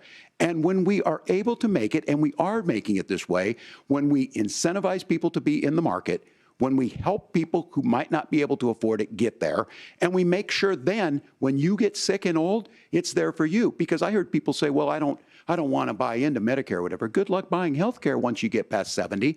So look, the ACA works. We can continue to do better. Kamala Harris did that. The way she made everything better was negotiating those 10 drugs on Medicare for the first time in American history. Thank you. Margaret? Can I address that? I apologize. We're out of time. We have a number of subjects to discuss. Margaret? Let's talk about families in America. There is a child care crisis in this country, and the United States is one of the very few developed countries in the world without a national paid leave program for new parents. Governor Walz, you've said that if Democrats win both the White House and Congress, this is a day one priority for you. How long should employers be required to pay workers while they are home taking care of their newborns? You have 2 minutes. Yeah, well, that's negotiable, and that's what Congress works. But here's what the deal is. Americans sitting out there right now, you may work for a big company. Look, we're home in Minnesota to some of the largest Fortune 500 companies. Kamala Harris knows that in California. Those companies provide paid family and medical leave. One is, I think they're moral and they think it's a good thing, but it also keeps their employees healthy. We in Minnesota passed a paid family and medical leave. You have a child, and I had to go back to work 5 days after my kids were born. This allows you to stay home a certain amount of time. What we know is that gets the child off to a better start, the family works better, we stay in their employers, we get more consistency in that. So Kamala Harris has made it a priority. We implemented it in Minnesota and we see growth. That's how you become a pro-business state. But the negotiations on it, and here's the issue. Those big companies are able to offer it. Those of you out there who don't have it, just imagine what happens if you get cancer or your child gets sick. We know what happens. You end up staying home. In some places, that means no paycheck because you've got no protection on that. This is the case of an economy that Donald Trump has set for the wealthiest amongst us. He's willing to give those tax breaks to the wealthiest. He's willing to say, bust those unions up, do whatever. What we're saying is the economy works best when it works for all of us. And so a paid family medical leave program, and I will tell you, go to the families or go to the businesses and ask them. As far as childcare on this, you have to take it at both the supply and the demand side. You can't expect the most important people in our lives to take either our children or our parents to get paid the least amount of money. And we have to make it easier for folks to be able to get into that business and then to make sure that folks are able to pay for that. We were able to do it in Minnesota, and I'm still telling you this. We were listed as the best state. We're still in crisis on this. A federal program of paid family and medical leave and help with this will enhance our workforce, enhance our families, and make it easier to have the children that you want. Governor, your time is up. Senator, do you support a national paid leave program? And if so, for how long should employers be mandated to pay their employees while they are home taking care of their newborn? You have 2 minutes. Yeah, well, first of all, Margaret, a number of my Republican colleagues and some Democrats, too, have worked on this issue. And I think there is a bipartisan solution here because a lot of us care about this issue. I mean, look, I speak from this very personally because I'm married to a beautiful woman who is an incredible mother to our 3 beautiful kids, but is also a very, very brilliant corporate litigator. And I'm so proud of her. But being a working mom, even for somebody with all of the advantages of my wife, is extraordinarily difficult. And it's not just difficult from a policy perspective. She actually she had access to paid family leave because she worked for a bigger company. But the cultural pressure on young families and especially young women, I think makes it really hard for people to choose the family model they want. A lot of young women would like to go back to work immediately. Some would like to spend a little time home with the kids. Some would like to spend longer at home with the kids. We should have a family care model that makes choice possible. And I think this is a very important substantive difference between Donald Trump and Kamala Harris's approach. I mean, look, if you look at the federal programs that we have that support paid family leave right now, the Community Development Block Grant, and there's another block grant program that spends a lot of money from the federal government. These programs only go to one kind of child care model. Let's say you'd like your church maybe to help you out with child care. Maybe you live in a rural area or an urban area and you'd like to get together with families in your neighborhood to provide child care in the way that makes the most sense. You don't get access to any of these federal monies. We want to promote choice in how we deliver family care and how we promote child care because, look, it is unacceptable. And, you know, of course, Tim and I have been on the campaign trail a lot the past 7 or 8 weeks. And one of the biggest complaints I hear from young families is people who feel like they don't have options, like they're choosing between going to work or taking care for their kids. That is an incredible burden to put on American families. We're the only country that does it. I think we could do a heck of a lot better. Senator, thank you. You have also said, Senator Vance, many things about the American family. The Federal Reserve says parents will spend nearly as much on child care as they do on housing each month. So I want to get your thoughts on this. President Trump recently said, as much as child care is talked about as being expensive, it's relatively speaking not very expensive compared to the kinds of numbers we'll be taking in. Is President Trump committed to the $5,000 per child tax credit that you have described? You have 1 minute. Well, what President Trump said, Margaret, I just want to defend my running mate here a little bit, is that we're going to be taking in a lot of money by penalizing companies for shipping jobs overseas and penalizing countries who employ slave laborers and then ship their products back into our country and undercut the wages of American workers. It's the heart of the Donald Trump economic plan. Cut taxes for American workers and American families. Cut taxes for businesses that are hiring and building companies in the United States of America, but penalize companies and countries that are shipping jobs overseas. That's the heart of the economic proposal. And I think what President Trump is saying is that when we bring in this additional revenue with higher economic growth, we're going to be able to provide paid family leave, child care options that are viable and workable for a lot of American families. Can you clarify how that will solve the child care shortage? Well, because as Tim said, a lot of the child care shortage is we just don't have enough resources going into the multiple people who could be providing family care options. And we're going to have to, unfortunately, look, we're going to have to spend more money. We're going to have to induce more people to want to provide child care options for American families, because the reason it's so expensive right now is because you've got way too few people providing this very essential service. Thank you, Senator. Governor Walz, your ticket also has some child care tax credit proposals. Do you think Congress will agree to the $6,000 credit for newborns and $3,000 credit for children over the age of 6, as your campaign has promised? Is that realistic? Well, if these members of Congress are listening to anybody, I can tell you, and this is the biggest issue. Everybody listening tonight knows. I mean, I'm sure they were shocked to hear it's not that expensive. And let's be clear, whether it's $5,000 or $6,000, that pays you about 3 or 4 months. Let's be clear of where we're at on this. It's because we got out of an imbalance on this. We thought we were going to get by not paying people. I don't think Senator Vance and I are that far apart. I'm not opposed to what he's talking about on options. We've done scholarships types of things. I think we need to be open to making the case. But the issue here is, the question you asked is, you're not going to pay for it with these tariffs. That's just adding another $4,000 on the family and taking less. So not only do they not get the money to pay for that, they're $4,000 in the hole. That's Wharton School. That's his alma mater. And so I think the issue here is, if those members of Congress, I can't believe they're not. When I go to businesses, sure, they'll talk about taxes sometime, but they will lead with childcare and they will lead with housing, because we know the problem is, especially in a state like Minnesota, we need more workers because our economy is growing, but we need the workforce. Governor, thank you. We need to move on. Nora? Let's talk about the state of democracy, the top issue for Americans after the economy and inflation. After the 2020 election, President Trump's campaign and others filed 62 lawsuits contesting the results. Judges, including those appointed by President Trump and other Republican presidents, looked at the evidence and said there was no widespread fraud. The governors of every state in the nation, Republicans and Democrats, certified the 2020 election results and sent a legal slate of electors to Congress for January 6th.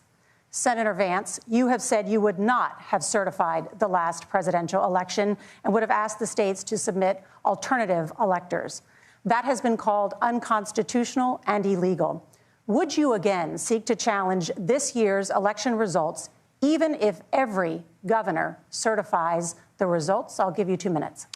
Well, Nora, first of all, I think that we're focused on the future. We need to figure out how to solve the inflation crisis caused by Kamala Harris's policies, make housing affordable, make groceries affordable, and that's what we're focused on. But I want to answer your question because you did ask it. Look, what President Trump has said is that there were problems in 2020, and my own belief is that we should fight about those issues, debate those issues peacefully in the public square, and that's all I've said, and that's all that Donald Trump has said. Remember, he said that on January the 6th, the protesters ought to protest peacefully. And on January the 20th, what happened? Joe Biden became the president. Donald Trump left the White House. And now, of course, unfortunately, we have all of the negative policies that have come from the Harris-Biden administration. I believe that we actually do have a threat to democracy in this country, but unfortunately, it's not the threat to democracy that Kamala Harris and Tim Walz want to talk about. It is the threat of censorship. It's Americans casting aside lifelong friendships because of disagreements over politics. It's big technology companies silencing their fellow citizens. And it's Kamala Harris saying that rather than debate and persuade her fellow Americans, she'd like to censor people who engage in misinformation. I think that is a much bigger threat to democracy than anything that we've seen in this country in the last 4 years, in the last 40 years. Now, I'm really proud, especially given that I was raised by two lifelong blue-collar Democrats, to have the endorsement of Bobby Kennedy Jr. and Tulsi Gabbard, lifelong leaders in the Democratic coalition. And of course, they don't agree with me and Donald Trump on every issue. We don't have to agree on every issue, but we're united behind a basic American First Amendment principle that we ought to debate our differences. We ought to argue about them. We ought to try to persuade our fellow Americans. Kamala Harris is engaged in censorship at an industrial scale. She did it during COVID. She's done it over a number of other issues. And that, to me, is a much bigger threat to democracy than what Donald Trump said when he said that protesters should peacefully protest on January the 6th. Governor? Well, I've enjoyed tonight's debate, and I think there was a lot of commonality here. And I'm sympathetic to misspeaking on things, and I think I might have with the senator. Me too, man. There's one though that this one is troubling to me, and I say that because I think we need to tell the story. Donald Trump refused to acknowledge this, and the fact is that I don't think we can be the frog in the pot and let the boiling water go up. He was very clear. I mean, he lost this election, and he said he didn't. 140 police officers were beaten at the Capitol that day. Some with the American flag, several later died. And it wasn't just in there. In Minnesota, a group gathered on the state capitol grounds in St. Paul and said, we're marching to the governor's residence and there may be casualties. The only person there was my son and his dog, who was rushed out crying by state police. That issue and Mike Pence standing there as they were chanting, hang Mike Pence. Mike Pence made the right decision. So, Senator, it was adjudicated over and over and over. I worked with kids long enough to know, and I said as a football coach, sometimes you really want to win, but the democracy is bigger than winning an election. You shake hands, and then you try and do everything you can to help the other side win. That's what was at stake here. Now, the thing I'm most concerned about is the idea that imprisoning your political opponents, already laying the groundwork for people not accepting this. And a president's words matter. A president's words matter.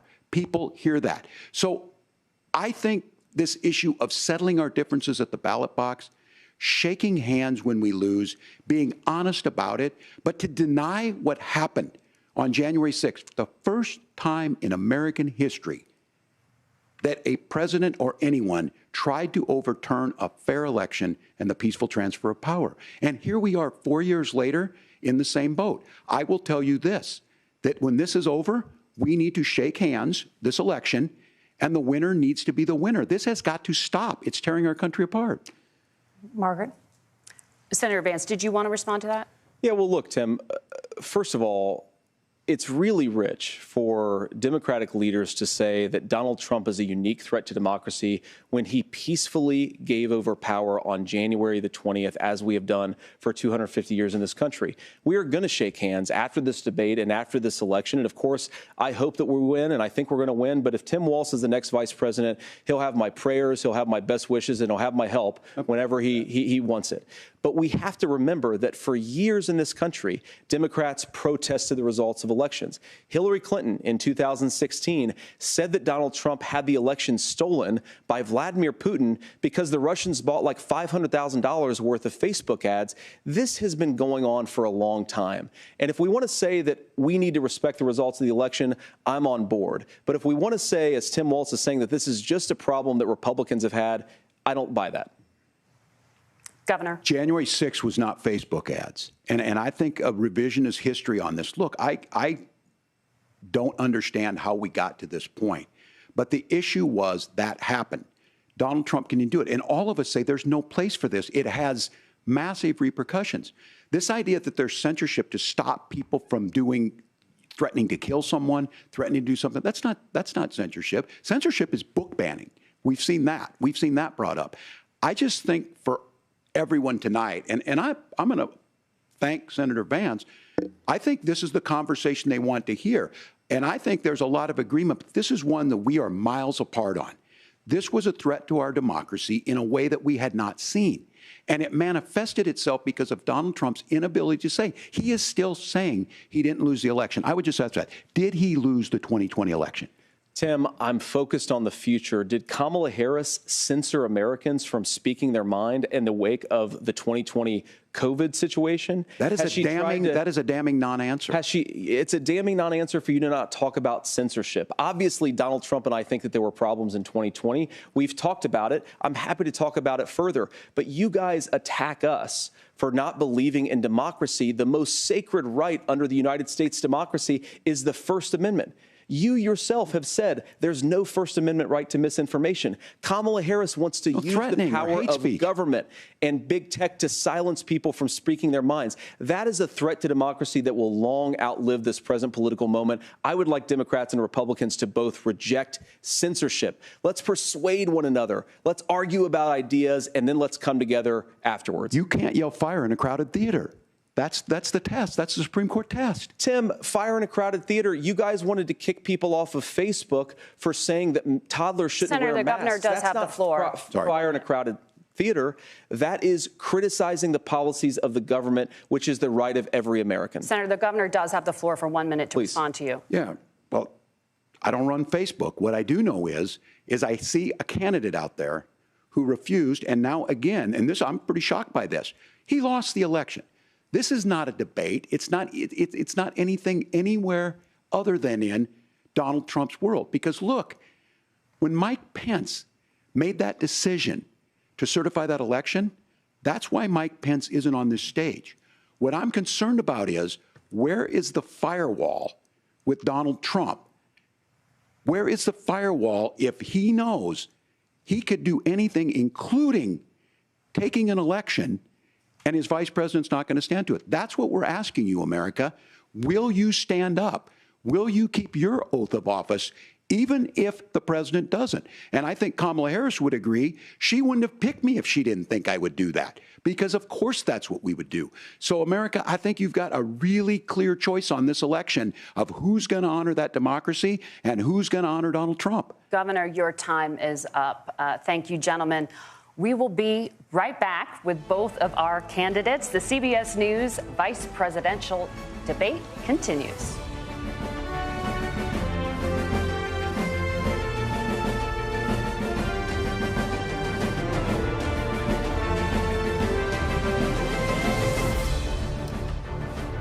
Oh, wow. That was really something. That was really, really something. I mean, he was saying, you know, what was that about, shutting down debate? And it's like, you're literally weaponized the DOJ to go after Trump, and you shut down debate about the election interference and COVID. And he's just like in denial. He's just got this shocked face, like, how dare you fact check me in real time, JD Vance? What do you think? How do you think it's going so far? Yeah, well, I mean, it's very interesting as well. Hillary Clinton still says that she won that. Sorry, I'll bring that mic closer. Hopefully you guys can hear me at home. Yeah, I mean, Hillary Clinton still says that, she didn't trust the election outcomes. Stacey Abrams, is it, from Georgia, has always said that there were problems with the governor's race there. But look, as far as the debate's concerned, I actually quite like this debate. This is what I think we should be seeing from debates. If anybody's ever watched the Richard Nixon JFK debate, which I think was one of the first debates that ever happened at a presidential level, it was quite good. So I do like this. And to be fair to Tim Walz, he does look uncomfortable.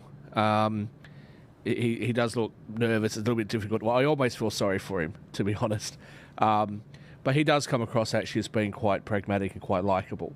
And I think that if he wasn't running with Kamala Harris, he'd probably be a very effective congressperson or senator. But I don't think that his leadership, I don't think is a leader at this level, unfortunately. Yeah. But I've changed my mind about both of them actually, because I have been saying for quite a while that I don't think that JD Vance was the best pick for Trump. I also don't think that he's his future presidential material. I've changed my mind about that. I think that he's actually done a very, very good job. I don't see him winning. A lot can happen in 4 years. If Trump wins the next election, I don't think that he will win the one after it in 2028. But I certainly think that he has an opportunity, to come back a little bit older and have a real play at the presidency. It doesn't happen super often where the VP goes on to become the president, does it? It's usually a problem if you've got like an alpha male as your VP later. Like, they don't just become an alpha after they're one in their own right, and they wait for their turn to run to be president, right? Yeah, well, but it also doesn't happen very often that you have a split presidency where you have a president who loses an election and comes back. Ronald Reagan's VP was George Bush Sr. He became the president, and Bill Clinton, absolutely smashed him. In that next election. So, it does happen, but I don't really see him as being the next candidate or the next winner for the Republicans. And so it'll be very interesting to see what the Republicans do post-Trump. I also think it'll be very interesting to see what the Democrats do, because it sounds like, by the way that Tim Walz is speaking, and you can only really take him at his word, it sounds like he's being a lot more pragmatic and prepared to listen to and consider Republican viewpoints on some things. And so that would indicate to me that Democrats, perhaps behind the scenes, are recognising that they need to move back towards the centre. But I don't think that bodes very well for Kamala Harris. It's a very substantive and policy-driven debate, isn't it? It's actually, in terms of the depth of it, there's not really... Compared to the last debate, there was a lot of like me, a little bit between them. This was actually a sort of almost more of an old school style debate, a bit more amicable, a bit of a bromance you mentioned during it. It has been a nice change of pace. I think it needed to happen as well. We're in this situation where Harris has come in, and people say, oh, she was coronated and things like that, but. Look, the reality is that people were saying for a long time that Biden wasn't up to it. We'll continue this after. Sorry, guys. They're just coming back for some closing comments where they're both given, I think, a couple of minutes. So here we go. Senator Vance won the virtual coin toss and elected to go last. So, Governor Walz, you are first. You have 2 minutes. Well, thank you, Senator Vance. Thank you to CBS News. And most importantly, thank you to all of you. If you're still up and the folks who miss Dancing with Our Stars, I appreciate it. But look, the support of the democracy matters. It matters that you're here. And I'm as surprised as anybody of this coalition that Kamala Harris has built, from Bernie Sanders to Dick Cheney to Taylor Swift, and a whole bunch of folks in between there. And they don't all agree on everything, but they are truly optimistic people. They believe in a positive future of this country, and one where our politics can be better than it is. And I have to tell you, that better than it is the sense of optimism that there can be an opportunity economy that works for everyone, not just to get by, but to get ahead. And the idea that freedom really means something. Not the freedom of government to be in your bedroom or exam room, but the freedom for you to make choices about yourself. Now, look, we all know who Donald Trump is. He's told us, and as Maya Angelou said, believe him when he told you that. His first inaugural address talked about American carnage. And then he spent 4 years trying to maybe do that. Senator Vance tonight made it clear he will stand with Donald Trump's agenda. He will continue to push down that road. Excuse me. Kamala Harris gives us a different option. Now, I'll have to tell you, I'm going to be careful about the quotes, but there's one that Senator Vance said that does resonate with me. He said, Donald Trump makes the people I care about afraid. A lot of America feels that way. We don't need to be afraid. Franklin Roosevelt was right. All we have to fear is fear itself. Kamala Harris is bringing us a new way forward. She's bringing us a politics of joy. She's bringing real solutions for the middle class, and she's centering you at the heart of that. All the while asking everyone, join this movement, make your voices heard. Let's look for a new day where everybody gets that opportunity and everybody gets a chance to thrive. I humbly ask for your vote on November 5th for Kamala Harris. Governor Walz, thank you. Senator Vance, your closing statement. Well, I want to thank Governor Walz, you folks at CBS, and of course the American people for tuning in this evening. And one of the issues we didn't talk about was energy. And I remember when I was being raised by my grandmother, when she didn't have enough money to turn on the heat some nights because Ohio gets pretty cold at night and because money was often very tight. And I believe, as a person who wants to be your next vice president, that we are a rich and prosperous enough country where every American, whether they're rich or poor, ought to be able to turn on their heat in the middle of a cold winter night. That's gotten more difficult thanks to Kamala Harris's energy policies. I believe that whether you're rich or poor, you ought to be able to afford a nice meal for your family. That's gotten harder because of Kamala Harris's policies. I believe that whether you're rich or poor, you ought to be able to afford to buy a house. You ought to be able to live in safe neighborhoods. You ought to not have your communities flooded with fentanyl. And that, too, has gotten harder with because of Kamala Harris's policies. Now, I've been in politics long enough to do what Kamala Harris does when she stands before the American people and says that on day one, she's going to work on all these challenges I just listed. She's been the vice president for 3.5 years. Day one was 1,400 days ago, and her policies have made these problems worse. Now, I believe that we have the most beautiful country in the world. I meet people on the campaign trail who can't afford food, but have the grace and generosity to ask me how I'm doing and to tell me they're praying for my family. What that has taught me is that we have the greatest country, the most beautiful country, the most incredible people anywhere in the world. But they're not going to be able to achieve their full dreams with the broken leadership that we have in Washington. They're not going to be able to live their American dream if we do the same thing that we've been doing for the last 3.5 years. We need change. We need a new direction. We need a president who has already done this once before and did it well. Please vote for Donald Trump. And whether you vote for me or vote for Tim Walz, I just want to say I'm so proud to be doing this, and I'm rooting for you. God bless you, and good night. Senator Vance, thank you. And thank you both for participating in the only vice presidential debate of this election cycle. I'm Margaret Brennan. And I'm Nora O'Donnell. And a reminder, there are just 35 days until Election Day.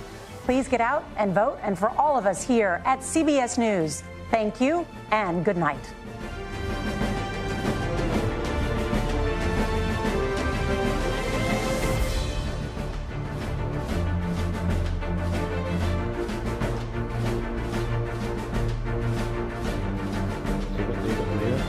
I want to keep watching. The first and only vice presidential debate. This election is now complete. Exactly. It was a cordial debate of the kind that people mostly say they want. You notice here the two candidates lingering on the stage. That's quite a difference from the presidential debate, in which it was not even sure that Vice President Harris and Donald Trump would shake hands. It'd be funny if they're not amicable. It was amicable. a debate in which the line, I appreciate what Tim said about Finland, was one of the many ways in which Senator Vance agreed with the governor. The governor agreed right back. But that's the tone and the kind of theater review of this. I'll pick out two issues on the question of the top of the news today, which is the Middle East and the kinds of foreign policy surprises that hit Let's see what the spin is. Tim I'm Walz curious made how the they case spin that it Donald Trump's straight away. temperament is unfit for any kind of surprise, cited the members of the Trump administration who have attested to that. Vance came back and said there were no wars during the Trump administration. On the economy, I'll make a political point, which is that what Vance did was something Donald Trump was incapable of doing during his presidential debate, which is repeatedly saying, if Kamala Harris was going to do these things, why didn't she in office? Now, whether voters buy that or not, Tim Walz mentioned the Inflation Reduction Act and a variety of other items under Biden. But returning to that political point has worked in the past for Donald Trump against Hillary Clinton. We'll see if it works this time. I'd like to make a final point on tone. The J.D. Vance on that stage was very different than what people may have seen in podcasts. But then there was an air of unreality about it. He talked about bipartisan solutions with nuance of a kind we never saw during the Trump administration. He talked about Donald Trump almost as the defender of the Affordable Care Act. Donald Trump tried to kill the Affordable Care Act. And then I think at the very end of the debate, we saw something extraordinary. Tim Walz asked J.D. Vance if Donald Trump lost the election. He was incapable of answering that simple yes-no question. J.D. Vance can only get so far from the man at the top of the ticket, and that was on display in that one moment, although J.D. Vance was a different kind of person than we've seen in many instances. John, I think what you're saying is so important when we talk about demeanor because of the expectation that was hanging over these candidates' heading into tonight. J.D. Vance came to the stage with the lowest likability rating of all four candidates at the top of the ticket. And I think many people came in expecting him to be Donald Trump's attack dog tonight. That's not the side we saw from him. There was a couple of compassionate moments even. You mentioned the word cordiality. We saw that from him very much. I also think it's worth pointing out the demeanor we saw from Governor Walz, particularly when it came to his moments where he was put on the defensive about his own biography and embellishments that he has made in the past, particularly in this case on China. You and I have talked about this a lot. I'm pretty much done with this. I'm not really getting much value out of that. I thought that was very amicable. I thought it was a very interesting debate. I thought that the points that J.D. Vance made were quite salient. I think that he was on a very good game compared to Trump's, to be honest. I thought Trump was not on his best game because we've seen what he's capable of in the past. When it comes to the way Twitter's been responding, I mean, they've just been memeing the heck out of Walz and how he's been going about the whole thing. He said at one point that he's friends with school shooters. I know that that's not what he meant to say, but and I actually hope that the Republicans don't take that and run that as a campaign ad, because that would be unfair. But it was it's a poor slip up. But certainly the knucklehead comment. I'm a knucklehead. Yeah, cool. Yeah, that, as you said, that one's going to be run really well. Tim Pool's written a new meme format has dropped, and this is what I'm looking at now on Twitter. So it's because J.D. Vance did constantly look at the time remaining during it, so they've obviously done a screen grab of that. But I'm just doing a scroll through of all the memes from that, but don't mind me. But no, it was really interesting to see him reference a biblical verse as well. He made reference to Matthew 25:40, and he was talking on immigration, Walz, and he made the point that when we're talking about immigrants, we've got to take care of these people, and without really, obviously, you can't quote the whole Bible in this, but he basically said, "And the king will answer and say to them, assuredly I say to you, insomuch as you did it to one of the least of these, my brethren, you did it to me." It's funny because the next verse then says, "Then he will also say to those on the left hand, depart from me, you cursed, into the everlasting fire prepared for the devil and his angels. For I was hungry, and you gave me no food. I was thirsty, and you gave me no drink. I was a stranger, and you did not take me in. Naked, and you did not clothe me. Sick and in prison, and you did not visit me." And then they will answer him, and then it goes on. So obviously you can't quote the whole thing, but I thought it was hilarious that it was an immediate rebuke in the verses following. But although to be fair, the Bible version of who's on his left is not quite what we'd applied today. But yes, it was probably a poor choice of verse to quote, 100%. And he would have researched that and found it to deliver it. So yeah. 100%. He's like, this will win me. I can win votes. I'll win the Catholics over. Yeah. Good luck with that. What do you think, compared to the last one especially? Oh, look, I think it was a lot better, but I'll say it was a lot better on the Republican side because J.D. Vance got into some issues and I think explained things more elegantly than what Donald Trump does. And he also, there was a question he was asked about the election in 2020. And I sort of groaned a little bit thinking, oh, he's not going to answer this question, because he started off not answering it, and then he immediately said, but let me answer the question directly that you've actually asked. So I thought that was really good that he did that. I think that, again, with Tim Walz, I think he has expanded a little bit on policy. He's shown a bit of humility as well, which is quite good. Kamala Harris hasn't shown that humility. He has actually come back and he's given J.D. Vance a few compliments along the way, where he's actually said to them, said to the viewers, I believe that J.D. Vance really does genuinely care about immigration. I believe that he cares. I'll have to find my notes. I think it had something to do with healthcare and things like that. So I thought that was good to show the humility of giving some credit to him for that. So I can see people liking him more. I guess the real question is this going to be enough to swing the election? Yeah. Is it going to change anyone's mind? Yeah, who will actually help? Look, I think there could be some people who are undecided that might. I don't see very many people who, at this point, are leaning towards voting for Donald Trump who would watch this and watch the performance from Tim Walz and say, actually, I'm now going to vote for the Democrats. And I don't see that those people that are already leaning towards voting for Kamala Harris are going to say, well, actually, I'm so impressed by J.D. Vance's answers that I'm now going to switch across to the Republicans. There's going to be some, but I don't think it's going to be enough to make a significant difference. And ultimately, it's also the most important states in this election are going to be Michigan, Wisconsin, and Pennsylvania, especially with Pennsylvania.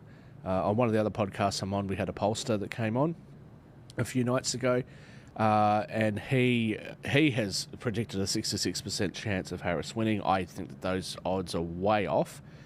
However, I asked him a specific question about Pennsylvania, and he said, look, if she doesn't win Pennsylvania, there's a 93% chance of Trump winning. So I think that the big question is going to be, how much would this debate have affected the voters in Pennsylvania? And I don't see that this is going to have much of an effect, which is unfortunate, because we should have had these debates much earlier. And just lastly, not to ramble for too long, Vivek Ramaswamy, amongst many others, but Vivek Ramaswamy in the Republican presidential nominee debates made a comment to the Democrats, and he said, we all know that Biden's not going to run, so can you just be honest with us about who is going to run, so that we can have some debates and we can find out, what everybody thinks, and we can debate the ideas. I'm paraphrasing what he said. Yeah, and the Democrats just refused to do that. They said it was a right-wing talking point, it was a conspiracy theory, etc. I think that there's a lot of people who are not going to forgive the Democrats for that. I think there's a lot of Democrats who, in this election cycle, feel aggrieved in a similar way to the Bernie bros feeling aggrieved. Oh, it's the same people. Yeah. 100%. And if there's any of Bernie bros left that haven't jumped to the Trump train, like myself, 100%, the radical people that actually get out, get the stuff done, they're at polling places, not polling places like Australia, you can't campaign outside polling places in America. They're doing the door knocking, they're doing the ballot harvesting, which is legal in many states. They're doing a lot of the things that actually get it across that line, that extra percentage that the Republicans aren't willing to do, but they're doing this election cycle. I reckon they are really butthurt about the fact they're not actually... They didn't do a proper primary. She never got a delegate in 2020. She never got a delegate in this election. They just rammed roughshod over it. They knew exactly what they were doing. They hedged their bets. They curb-tailed RFK, Kennedy, for God's sake. There wasn't a proper primary. And there were a lot of candidates who wanted to run. We had Cenk Uygur from TYT, so all of his crowd. We had old mate, what's that black campaigner's name? Cornel West ran as well. Yes. It's just the whole thing's a sham. The whole thing, they're just making a mockery of the entire situation. And it was funny because even the debates, historically, the debates are run by that debate organization that does the formal setup. They haven't set it up at all this time around. And to make matters worse, going back a very long time, the second debate between the presidents, the presidential candidates, is always with a live audience. Where they can sort of bypass the media and get a bit more of an authentic, question from the audience of undecided voters. That never happened. It's not going to happen. The whole thing's just a sham. It's interesting, actually, that with the Toinkosses, when the Democrats win it, they want to go first and let the Republicans have the final say in all the debates. And when the Republicans win it, they also want that. And you might as well have a Toinkos. So I'm being very, very surprised by that. The lack of an audience, I'm surprised by that as well, especially in such a contentious and divided country. I think it's interesting if you look at it from an Australian perspective, because people have said to me, especially after my last appearance here where we talked about taxes, I'm not against paying taxes. I think that we all should pay taxes. I think there's an obligation for us to pay taxes. But I think the taxes should be fair, they should be reasonable, and they shouldn't be punitive or confiscatory. That's an issue that is affecting every Western country. The other issue that's affecting every Western country is what we're going to do to provide social services to everybody. Now, there are social services that we all need collectively, healthcare, roads, things like that. If you're lucky enough to live in New South Wales as opposed to Victoria, you'd be very impressed. The new M8, the new metro line, there's been some great infrastructure projects under Labor and Liberals. So I'm very impressed with that. Those are the sorts of things that we want our tax dollars to go towards. But what we've seen is an issue with people not being able to afford to eat or sometimes having to skip meals. We've seen people not be able to afford to get into housing. Now, in the past, this has been an issue that the left has dominated the right on. Centre-left parties like the Labor Party of Paul Keating's era, the Democrats of yesteryear, this was an issue that they could dominate on, but that's not happening right now. What you've got today is people who are very reasonable, who say, look, I don't want to see people not having enough to eat. I don't want to see children going to school where, some of those kids haven't eaten dinner, haven't had breakfast, that sort of stuff. Yep. That's a problem that anybody with any heart or conscience would look at our countries and say, we are so wealthy, this shouldn't be allowed to happen. The problem that the centre-left has, in my opinion, is that those sorts of people that want to see reasonable social services being provided are actually moving across to centre-right parties. Centre-right parties are moving to the left on these issues because they know that that's what people want. And if you take, for example, the Springfield issue that was brought up today, Donald Trump, I think, even if it was true, which I don't think it is, he shouldn't have said that they're eating cats and dogs. Now, I know there's that great song that's going around and they've memeified all of this. He shouldn't have said that. I don't think that was helpful. Having said that, when you actually look into the issue, there are people in Springfield who are saying, look, housing's gone up. These guys are getting government support, which means that they can afford to buy housing. They've increased demand, and we who have lived in this house for 10 or 15 years, now all of a sudden we've got nowhere to go. That's a problem. It's an issue. Now, in the past, you would see right-wing parties say, well, if you can't afford it, move to a cheaper place, move out to the country, move somewhere else, right?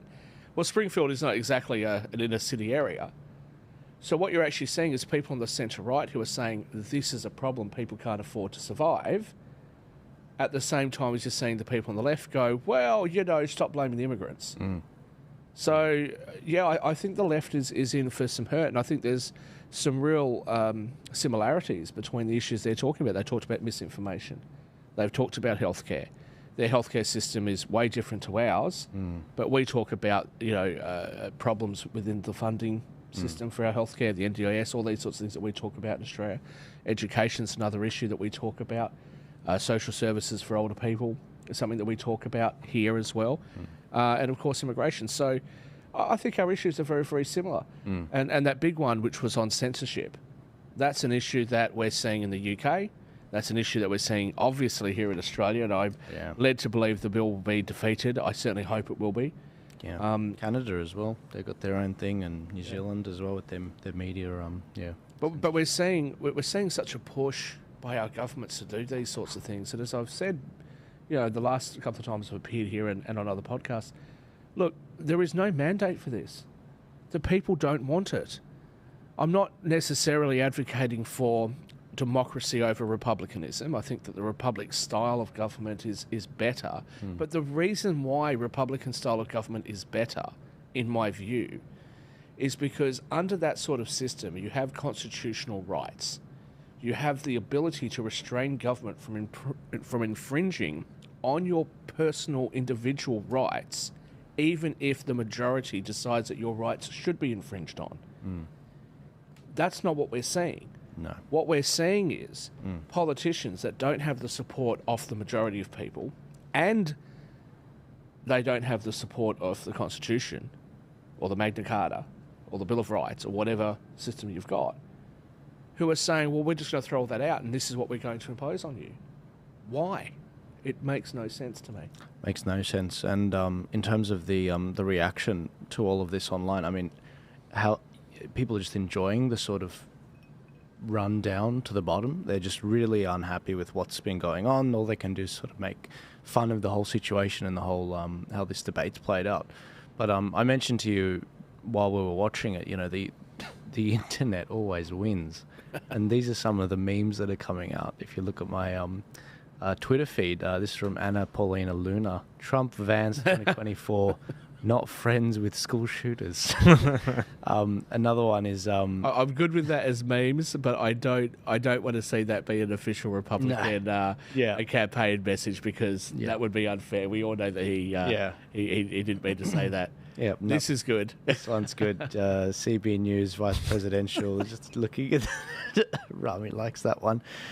So this is the scene where Walz was caught out by CBS. This is one of the few moments the media actually did their job, which I thought was quite good. Those are the things that I think are the values that people care about. Governor, just to follow up on that, the question was, can you explain the discrepancy? All I said on this was I got there that summer and misspoke on this. So I will just... That's what I've said. So I was in Hong Kong and China during the democracy protests went in. And from that, I learned a lot of what needed to be in governance. Thank you. Those are the things that I think are the values that people care about. Micro emotions are astonishing. I mean, if you watch it on mute, it tells you everything you need to know. Everything. Yeah, what did they say in the Biden-Trump debate? Everyone came out and said, look, when you watch a debate, there's two things that you should do. Listen to the debate without watching it, and watch it without listening to it. And, yeah, look, as I said, I always feel sorry for the man. I think that I like him as a person more than I did before. He's certainly more personable, but he's sort of, I know, he's like the old guy at the bar that you know, wasn't it your shout this time? And you know what I mean? Yeah. But also, like, towards the end there, like in his you know, sort of conclusion or whatever, he made reference to Kamala Harris's talking points of it's an opportunity economy. What does that mean? What does it even mean? You know what I mean? Like, that's just saying something that has no real meaning to it. The other one was it's the politics of joy. God, when did you say that? Yeah, like, well, what does politics of joy mean? And I get this. I hear people say to me all the time, not all the time, but a lot of people say, well, you're ethnically, you know, by blood Indian. I'm like 2,000 generations away from there. But anyway, you're ethnically Indian, so, you know, you should be joyful that Kamala Harris is going to win. Well, Rishi Sunak became the Prime Minister on my side, on the Tory side. I am British, for those of you that aren't aware of that. I'm a dual citizen. You know, I am a Tory supporter. I'm a Liberal Party supporter here, although these days you've convinced me to preference some of the smaller parties. The conviction parties. Yes. But I wasn't sitting there going, oh, I'm so you know, celebratory now that because Rishi Sunak's you know, Indian. In the same way that Sadiq Khan, the Mayor of London, I'm not celebrating the fact that he's Indian. Like, and he's got the same surname as many members of my family. I'm not like, oh yeah, he's one of us. And so, yeah, we all have our different opinions. And India's got a population of what, 1.3, 1.4 billion people, and there's probably, I have no idea what number of Indians outside of India live around the world. So what are we supposed to do? Like, just every time we see an Indian, I agree with you. Then you see another Indian, I agree with you, even if they don't agree. I mean, it's silly. Mate, you reminded me of an email I got the other day. One of the most bizarre emails I've gotten in the last 4 years. Can I have your date of birth, your credit card, your address? Is that the email? After I gave that guy the details, what is it, the Nigerian prince email scam. No, I did an email out this week for the misinfo bills, getting petition signatures and everything. I get this bizarre piece of advice from someone out of love. I fully know it was out of love. And this is what they wrote. They said, "Go live a good life in Dubai, Habibi. Euro trash scum just using you." And I thought, I know that they're saying that out of love, but this is literally my home. Where am I going to go? Where am I going to go? Lebanon's being flattened. I'm 3/4 Lebanese, and Syria's, or the other quarter is Syrian, and that place was definitely flattened and destroyed. It's only just sort of coming back with markets and everything. It's like, there's a lot of immigrants that are here that have been grandfathered in.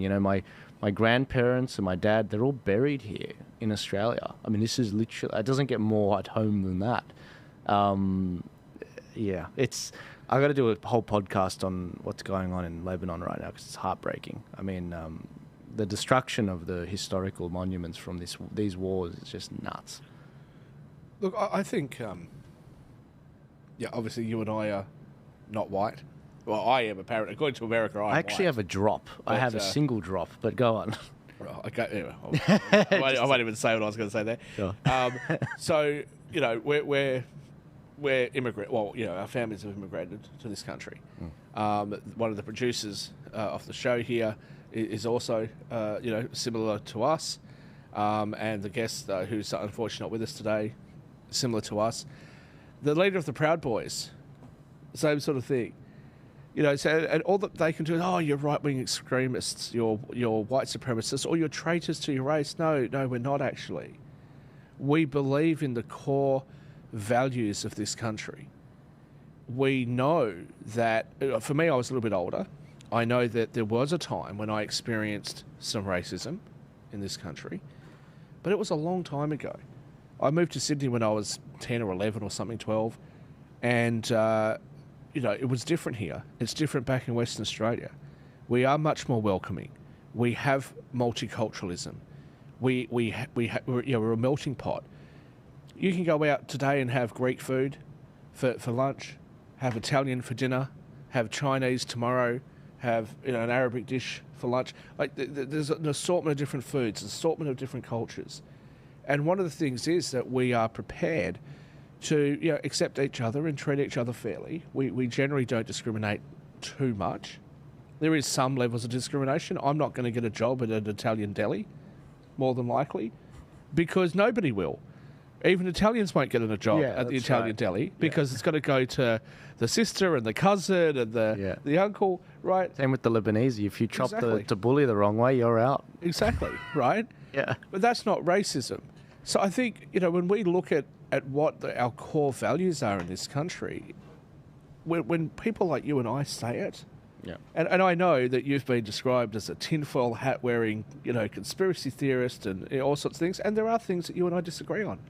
There are positions that you've had, I won't name them on air, you're welcome to, where I've just gone, I'm not going with you on that actually. I'm not sure I agree with you on that. Yeah. Or even where I've strongly said, I absolutely think you're wrong about that. We don't hate each other because of it. We need to be able to get back to that. And the way that politics has gone, and you notice this with the Democrats, orange man bad. Trump did this, Trump did that, Trump's going to do all these things. No, he's not. He was already there. He didn't do the things that you're talking about. And as for the 2020 election, lots of people have problems with it. Lots of people around the world look at that and go, what was that? This should have been... In the French. Investigated. There should have been an official inquiry into this issue.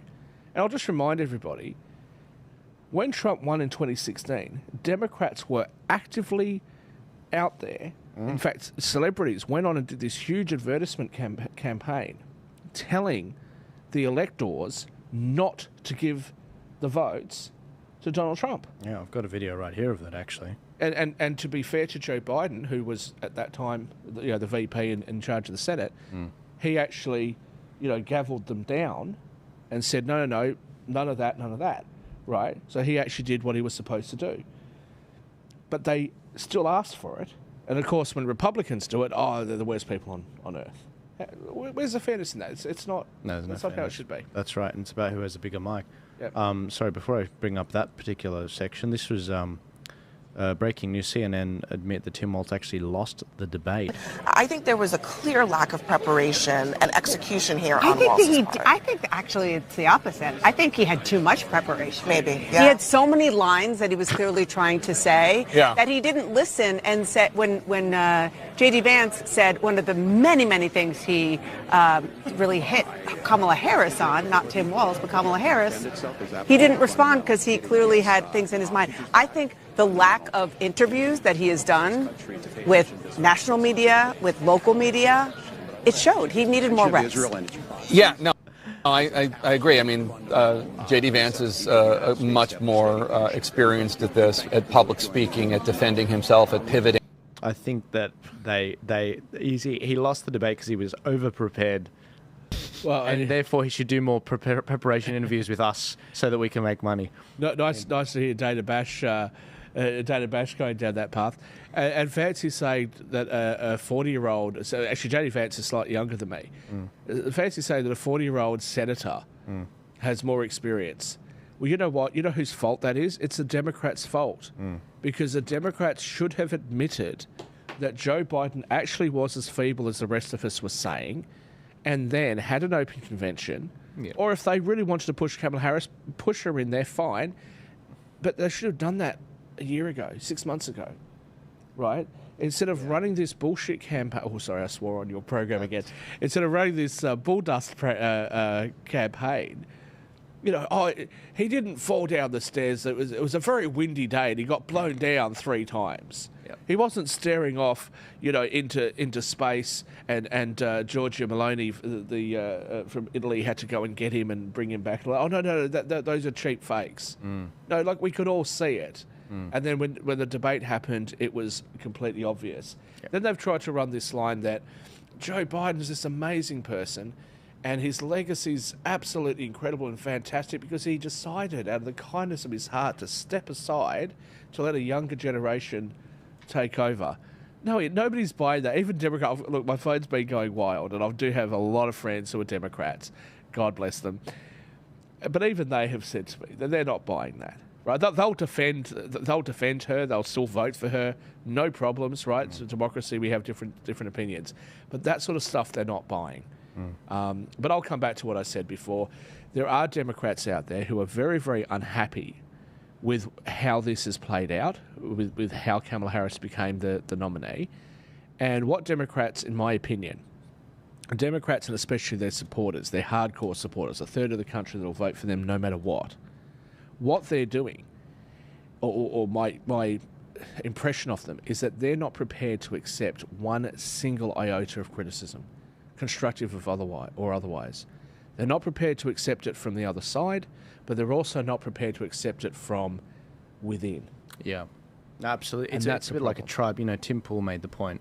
You can't actually define this group by an identity, by policy, by whatever. It's literally a cult. So one day this will be the party line, and another day this will be the party line, and it could totally contradict what you were saying the day before. And you have to be prepared. You have to constantly be on the ball. Otherwise, you'll be excommunicated in financially, by association, your job, money, everything. And so that's how this cult actually works. You're constantly trying to keep up with the latest. And it's funny. No one will admit it, but that's happening on the Trump side of politics as well. And I think it's a really fascinating psychological phenomenon, which hasn't yet started in Australia, but because we don't have a figurehead. Yeah. So when you have a figurehead, you have a pope. When you have a pope, you have Christ on earth, because that's the concept of the pope. The Catholics believe that he's Christ on earth, and he can interpret the Bible and write it down in the Catechism, which is their sort of it's higher than the Bible, they say. Similarly, with Trump, with Farage, with whoever ends up being that person, if they say today, this is happening, they're eating the dogs, got to defend it. If Kamala says, I've been to the border, All the Democrats. She's been to the border. She's been to the border. So I take it by your comments then that you're quite pleased that we have Albo, who certainly can't be a pope, and Dutton, who certainly can't be a pope. It's actually a good thing for Australia, based on what you're saying, because we're not turning into America. Pretty much. Look, but you're not wrong. I mean, these things are. The freedom movement is a fickle thing in Australia, and they do generally do these weird coordinations without coordination, where they constantly try to outdo each other in being woke, but our form of wokeness on the right is conspiracy theories. So they're like, okay, so you admit that this happened, but I'm going to do you one further, and they go further down the rabbit hole, and it sounds even more outlandish. They don't pull themselves up back to reason. They actually keep going all the way down without limit, because they've lost all principle. Look, I like the freedom movement. I think there's some nut jobs in it, but there's some nut jobs in any movement. But I like the freedom movement. I like what they were advocating for in the vaccine mandates and that sort of stuff through COVID. This is not a new phenomenon, but talk about misinformation. If somebody wants to tell me that NASA faked the moon landings, I don't believe that that's accurate. But I'd be happy to sit down at a pub and have a few beers with somebody who wanted to discuss this with me and tell me all the reasons why they faked it. Cool.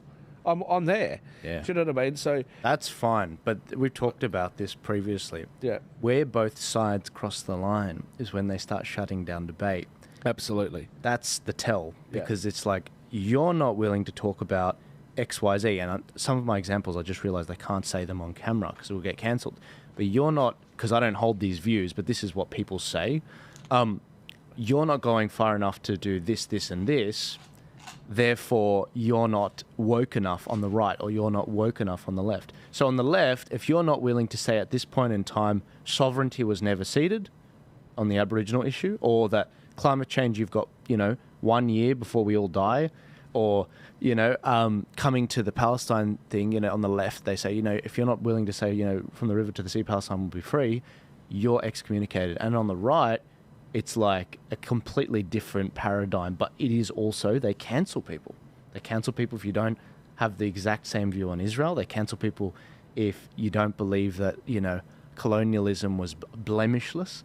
They cancel you on the really, really far right if you believe that, some immigration is actually quite good, if you go far right enough. There's also stuff on the jab I won't go into as well. I think it actually gets worse than what you're saying, though, because it's not good enough for you to just not agree with somebody. What we're seeing now is that you have to not just agree. This is more on the left, more on what they describe as the woke left, where not only do you have to agree, but you have to vocally express it, even when it's something that you know nothing about.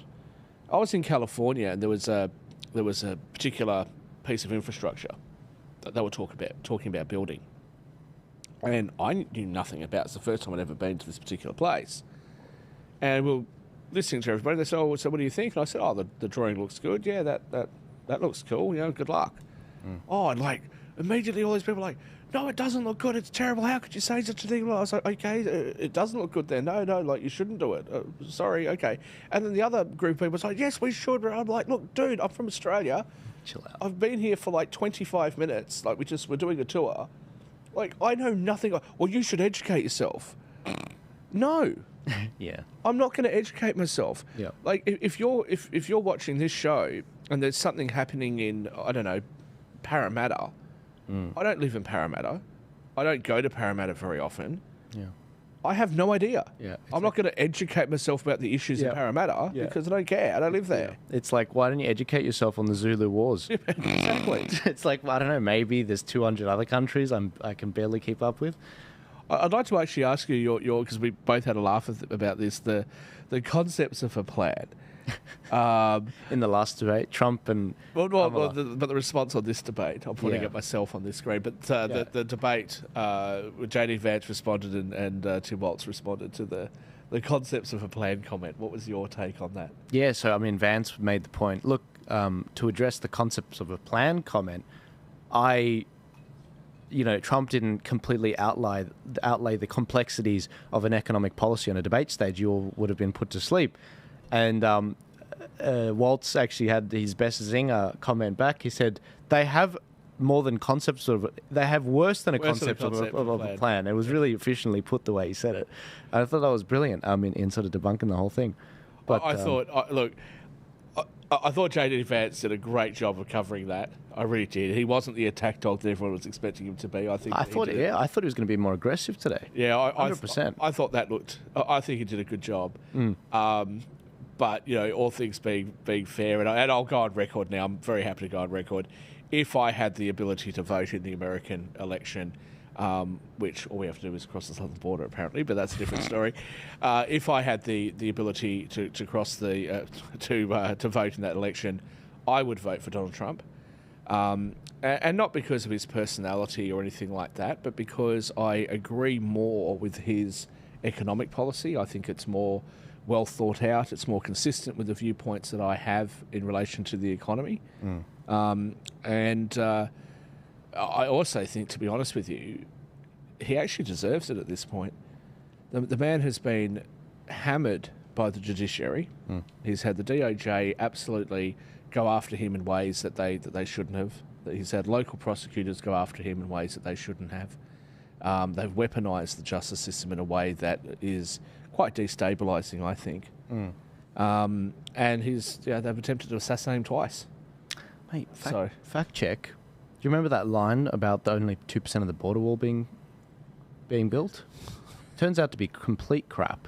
Complete crap. I found a fact check on it. Trump, during that time, he built or amended and rebuilt like 500 miles of wall. And you just simple search, what's the US border with Mexico? How big is it? It's almost 2,000 miles. So I was like, okay, so 25%, he either built a wall or he actually amended the wall and fixed it up. So 25% of the wall there, but how much was missing? I don't know. It might be way higher than 25% that he'd actually worked on, that he promised to put up. And so I thought some of it would be water. Some of it would be water. It's also not crossable, even without a wall. Some of it's not crossable. But just remember that Congress blocked it and blocked the funding for it. Then he tried to get the funding for military. And if memory serves me correctly, it really wasn't an awful lot of money. It was like $5 billion. It's not much. Right? Yeah, it's not much. Which, again, is a lot to us as human beings, as individual people. But for a government, especially for the United States, $5 billion's nothing. Yeah. So, Kamala Harris says it's his vanity project. Tim Walz says, well, if the wall's 10 foot high, I'll get a factory building 12 foot high ladders. They're not taking this issue seriously at all. Kamala Harris also made the comment in one of her recent interviews that Donald Trump's not taking these issues seriously when it comes to tariffs. What is she proposing? And I'm very surprised, actually, that JD Vance didn't bring up the 25% unrealised capital gains tax. And a lot of people I've spoken to recently, Republicans, Democrats, people here in Australia that are on the conservative side and on the left side, have said to me, yeah, but it's only for people that are over 100 million.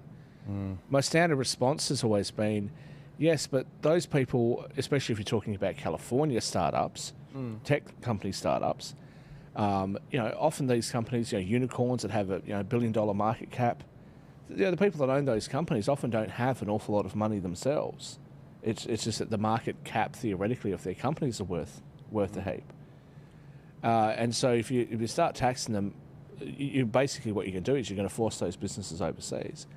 But more to the point, when taxes were first brought out in the United States, they pitched it that only the very wealthy were going to pay for it. Only the very wealthy. Now everybody pays. Yeah. Right? So whatever taxes they're saying, they're going to trial it here. Eventually it'll trickle down. The same thing with the modest tax increase that the Labor Party put on superannuation fund. Very, very modest, a doubling of the taxes for one group of people. And people say, well, people have got more than 3 million, who cares? You're going to care, because inflation's going to keep up. We know that there's always bracket keep, because they never actually adjust these up under Liberals or Labor Party. They never adjust these rates up. And eventually, what will happen is that your retirement income, your superannuation fund, when you've only got a modest, 500,000 or 800,000 or something to last you the rest of your life from the time that you retire, is going to end up subject to a higher rate of tax. the hidden tax. Yeah. What did you think about the comment? And it was very quickly skimmed past, but I know you remember this. The Wall Street speculating one. Tim Walz, he was talking about a bill to be passed, and he said something about it being opposed and whatever. It's like, if you want people to stop trading stocks, then we should have passed like some sort of a Wall Street speculating bill. And he was complaining about that, and I thought, bro, in your own party, you've got the worst people that like Nancy Pelosi doing that whole speculation thing. I'm assuming that's what it's about, insider trading and trading the markets as a Congress person, using insider knowledge by being on some of these committees like defense and whatever. But I just thought that was so rich when that was mentioned. I think that he was more referencing real estate prices and the cost of housing. And he is partially correct. I'm going to speak against my own interests on this issue. He is partially correct. Private equity companies have gone in and bought not just residential property, but they've also started buying what they call trailer parks over there. And that's really the last bastion of affordable housing for people. And what they've done is they've bought these up, and they realise that they can raise the rent a little bit because there's enough of a market to be able to, if you lose some tenants, new people will move in. These movable homes are really not that movable. It's not like here in Australia, you don't see it as much. You see people that maybe use them as retirement, they'll have a caravan somewhere or something like that. But over there, you actually do see families living in them. And what private equity companies have done is they've looked at the return on their investment and said, hey, we can make 20%. I think the average return on them is about 22% per annum. That's a pretty decent return. So they've gone up and they've bought them all. Then they've increased the rent, and they're making hay. The problem with that is that you are displacing people because they can't afford to give any more, and you're taking from the poorest people in the country the little that they've got left. I understand why people would have a problem with this kind of capitalism, right? I don't actually think it is capitalism, because capitalism normally, in order for you to make money, you've got to serve a great deal of people, and those people will come to you and, voluntarily give you their money. You don't hold them over a barrel. And a lot of the time, these companies get away with things that other people couldn't do because of their government connections. Yes, that is absolutely a problem. I'm not sure that the solutions that are being espoused by the Democrats would work, but I would also say that the more significant issue that is facing the United States in relation to the housing prices is that they've had 10 to 12 million people that have come into the country that are documented. Allegedly 10 million that have come in that are gotaways or aren't documented at all. You're going to put 20 million people in the country, it's going to drive prices up. There's just no way around that. It's going to drive prices up. And that fact check from Margaret Brennan, who, she rubs me. That for those that are watching, that's the woman in pink. That really rubbed me the wrong way, I tell you. I don't imagine dating her. Like that just, what a nightmare. But when she came in with the Haitian immigrants are legally admitted, yes, they are. And what J.D. Vance's response was absolutely correct as well, right? They've been temporarily paroled. Now, I've got that CBP One app because I travel to the US a fair bit, but there's conditions. I'm only allowed to be there for, 90 days or whatever it is, and then I have to leave. Now, if I overstay my visa or my visa waiver entry, I would expect there to be consequences. So me getting, because I've applied for some reason, maybe I've broken my leg. I'm in the United States, I've broken my leg, and I'm 80 days into my 90-day stay, and then I apply to the United States and say, hey, can I please stay for a bit longer because I've broken my leg and I need some time before I get flight clearance. The United States will generally give that to people. It's compassionate circumstances. They'll say, yeah, make sure your leg heals and then get on a plane and go home. Now, if I then start trying to work, or if I then start trying to buy a house or rent a house or something, that's going to put upward pressure on the markets. Now, if it's one person doing it, America will go, yeah, fair enough, that happens. But when you're talking about people en masse, millions and millions and millions of people doing that, of course people are going to get upset. I don't know why Margaret Brennan actually tried to... Can you give me an example? What did she ask? You know, do you have it? Actually, I think that came from Nora O'Donnell. Do you have any evidence to back up the fact that immigration is driving up housing? Yeah. I'm like, well, I don't know, supply and demand. I mean, for God's sake, it's basic economics. If you've got more people coming in, millions a year, millions, maybe even tens of millions, they couldn't even give you a firm answer.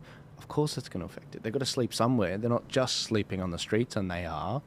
I would ask this question to Democrats and to people who feel as though they like these ideas from the Labor parties, from Democrats: higher taxes, more regulations, more immigration. Why don't we have that as our foreign policy then? When we talk about the poorest countries in Africa, why don't we say to them, hey, you know what you should do? You should increase your taxes. You should increase government regulation. And let's, if you've got a country like Kenya, it's got a population of 60 million. We should say to them, hey, look, you should have an extra 10 million or whatever the numbers are in the UK at the moment. You should bring in another 10 million people that don't speak your language, that don't know your culture, and that don't have anywhere to go. Yeah, you should use your taxpayers' dollars to pay for them, because that's a great policy that's going to build economic growth. I mean, we wouldn't suggest that in the first place to those countries. So why are we here expected to accept it in our countries? Wouldn't suggest diversity too. Yeah, diversity. You know what you need, Africa? You need more white people. Can I just say, there was no, as you said before, there's no audience at this particular debate. Now, if you guys didn't know, Dr. Phil has a cable news channel called Merit Street, and a lot of the clips are uploaded onto his YouTube channel. And he actually has a live audience there now, and he's actually still going, he's still streaming, and he's getting Americans' opinions. And I've got one clip, at least, that's uploaded to it.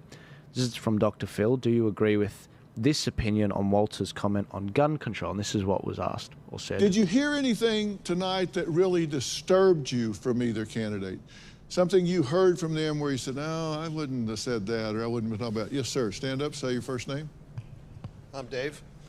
And the thing that concerned me the most was when they were talking about guns, and Walz just ended by saying, sometimes it's just the guns. That, I mean, my jaw hit the floor on that, because JD was trying to explain to us how mental health plays an issue, other things plays an issue. He wasn't pinpointing it, and Walz said, well, sometimes it's just the guns, and that's scary to put that in the hands of the government. Yeah, I thought about that when he said it, because make these New Year's resolutions, and remember one time I got some jogging shoes and I put them on the front porch and the damn things just wouldn't jog. I love Dr. Phil. I'm going to see if I can get another clip, because that was really good. He's become quite based now, hasn't he? He is. He's obviously split away from Oprah. Yeah, that's what I need to do. I'll say to my personal trainer, look, I've got the exercise bike at home, but it just won't cycle for me. That's why I've still got this big belly of mine. Look, this stuff with guns in America, Switzerland has a higher per capita gun ownership rate. And actually, I went to this beautiful restaurant when I was over there, and next door to the restaurant was a gun store. It was closed, and the guns were actually in the window, and they had these big knives, and I was just astounded sitting there taking photos, And the restaurant guys are like, what are you so fascinated with this for? They're everywhere. I'm like, well, I'm just not used to seeing it. So there are many places that have similar or higher gun ownership per capita rates in the United States. I actually really do feel for them. I wish that we still had guns here. I wish that John Howard didn't take away our gun rights after Port Arthur. However, I have to say it's nice to not have to think about, you're going to send your child to school and there's going to be, your child might come home dead. I mean, that must be terribly scary. And if you have a look at the top stories here, we had the stabbing at the Bondi, Westfield Bondi. Yeah. Things like that hit the news. Even in the UK, those 3 little girls that were dancing to Taylor Swift or whatever, who were stabbed and lost their lives. but it's not a gun shooting where 30 of them died. Yeah. It was 3. Not the 3 is okay, but we're not dealing with the same sort of stuff that they're dealing with in the United States. And that must be terribly tough. But one of the things that they keep saying is, well, want to have red flag laws. We want to have these common sense rules. But the common sense rules that they're proposing is that if somebody has a mental health issue or is depressed, that their guns can be taken away. Well, what if my parent or my sister or my, has passed away? What if my, wife has left me and I'm a bit depressed? Then, what's going to happen is those people aren't going to seek help in the first place because they think that their guns might be taken away from them. Yeah. So you're criminalising something. Yeah. The other thing that you're doing is in this bill, as I understand it, is you're allowing other people to report it and say, well, look, I think that, John Smith over there has an issue. Now, you're supposed to have due process before your right's taken away from you in the United States. Under these common sense gun rules, there's not going to be due process. Red flag, we're going to take your guns away from you. That doesn't make any sense. I'm just talking about things that don't make sense. I want to bring this up because there's a lot of misunderstanding, I think, about the bipartisan bill to deal with the border. The Democrats keep trying to play this, that Donald Trump said, don't pass it because I want to run on it. That's not quite what's actually happened. What that bill would have done is it would have actually cemented into law the exact problem that it's being complained about. It had a cap on the numbers, but it was a discretionary cap, the 5,000 a day, which I would argue is still too high. But it was actually a discretionary cap. They don't have to shut the border. It just gives them the ability to shut the border. But I also want to make the point that it actually wasn't that bipartisan, because when it actually went through, there were Democrats who joined, a large number of Democrats that joined Republicans to defeat the bill, and most notably, Bernie Sanders opposed it. Elizabeth Warren opposed it. Now, I know that politicians will say some crazy things, but have Bernie Sanders and Elizabeth Warren all of a sudden joined the right? No. I think it was Bernie and Kamala. I mean, Bernie's one of the most progressive voters in the Senate, so exactly. No, highly unusual. But this is why it was opposed. This is why it was opposed. Right. And that's the thing that I'll keep coming back to. Democrats, and to a lesser degree, the Labor Party here and the Labor Party in the UK, but the Democrats, they cannot take any kind of criticism, and because they're not prepared to do that, there's no self-reflection. There's no course correction. There's no kind of, okay, maybe we're doing something that we shouldn't be doing, that people don't like. The Labor Party here with the voice referendum, it was defeated, so what do the state Labor parties do? They say, okay, well, let's just introduce it at a state level. Everybody has told you they don't want it. The most direct form of democracy in this country is a referendum, and they took it as a suggestion. Yeah. And it was overwhelming. It wasn't even like, Brexit, where it was 51.4%. Yeah. They voted to leave the European Union. It was 60. And in relation to the misinformation bill and similar kinds of bills that have been proposed in, our Western allies, the UK, the United States, Canada, the overwhelming majority of people, I mean, you're talking about 80, 85, 90% of people are actually opposing this. So they're not going to have a referendum. They'll just try and do it legislatively. Why? Yeah. Why not course correct and say, okay, we're just going to have to deal with this differently? Yeah. Because we don't have the support of the people, and all you're going to end up with is people resenting you. It's astonishing. I mean, I don't think people understand how brilliant the left are at this. A referendum in this country, if we wanted to vote to change the country, to cede from the UK, to leave the Queen that even set up this country and leave the crown, we could have done that with that vote. 60% would have done that. And so the idea that they just brushed it off and we're like, no worries, that's a great suggestion, but we're going to keep going anyway. It's just, we have not gotten enough mileage out of that fact. And that falls at the feet of all people on the right that have any kind of political power. Well, republicanism allegedly is a left issue, but I'll tell you, I'm a Republican to my core. I don't think Australia's ready to become a republic yet. because of our legal framework. I think that there's certain things that we need to fix up. I agree. The least of which is that we need to make sure that individual people have the ability to restrain government. And they don't have it right now. The reason I bring that up at all is just to show people, hey, like, what is a country? Our country was brought into being by the Crown. Now, that power to change that, rescind that, become our own sovereign country, it's through a referendum. The idea that something that high that can remake a whole country, we did that exact vote with the Voice, and they said, yeah, that's a great suggestion. It's like, it doesn't get more fundamental than that. I mean, we have elections all the time, but that is like country founding stuff, and they were like, nah. Yeah, no. We could have burned the Constitution with a referendum, a vote like that. I believe that the reason they don't want to bar it is because they know that under that sort of a plan, the people would demand that the power vests with the people, and the ultimate sovereignty of this country belongs to the people and not to the government. And I think that's what they don't like. I'd like to bring up a couple of issues here. At the beginning of the debate, they mentioned the Middle East, they mentioned Hurricane Helene, they mentioned climate change, and they mentioned the labour strike that's affecting the ports. They did touch on the Middle East, they did touch on climate change. I don't think they said an awful lot about Hurricane Helene. No. Which is a pretty significant issue. It's affected North Carolina and Georgia especially. And they haven't really touched on the labour strike. I think that's going to be a pretty big issue. And that labour strike on the ports, that's not just New York. That's affecting all of the ports across the east coast of the United States. 45,000 workers are striking. That's going to be a problem. And if they can't resolve that, if that goes on for 2 or 3 weeks, that's going to have an effect on the election. And I'm very surprised that the moderators didn't come back to that point, because it's a concern. The other issue that they've got is that Democrats are generally in support of the unions. So I don't believe that Biden's going to break the strike, although he'll be under some political pressure to do that.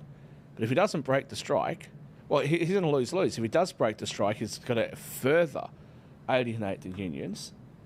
And if he doesn't break it, then he's going to have a mass of voters that are looking at prices going up, looking at the lack of supplies, and all that sort of stuff. I think that's a very difficult position. What's your take on that? Yeah, the immediate thought is, were there any swing states that affects?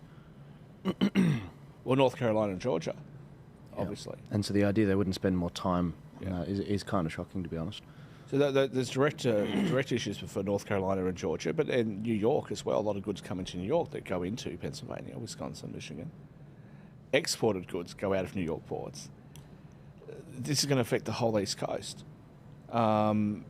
That's a really significant problem. And also, it's quite difficult to bring stuff in from the West Coast.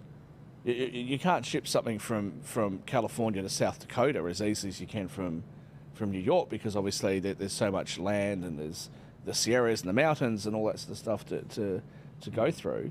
That's going to massively increase costs and increase the cost of living. I think that's going to be a real problem. Interestingly, to see that Donald Trump started to come closer in the betting odds to Kamala Harris earlier today before the debate. During the debate, it's razor thin, and he's a couple of times on some of the betting sites and the aggregate sites where you can actually watch where the money's coming in. It's actually taken the lead and then drops back, and then taken the lead and dropped back, but it's razor thin. Right. So they're basically both at 50-50 chances. I'll maintain what I've said before. I don't believe that Kamala Harris has actually had the 18% surge in approval since she was coronated, because she hasn't done any interviews of any substance. She waited a long time before she gave an interview. She hasn't had news conferences. She hasn't explained her policies. Tim Walz had a crack today at it. I don't think that has enlightened very many people, and I just simply am not buying it that she's gone from being the most unpopular VP in recent modern American history to being this beloved superstar. I don't get it. That's like me saying, look, today I'm an overweight, balding older guy, and 1 month from now I'm a sex symbol. Now, it could happen. It could happen, actually. Could happen. I mean, those things are very subjective, it. you know.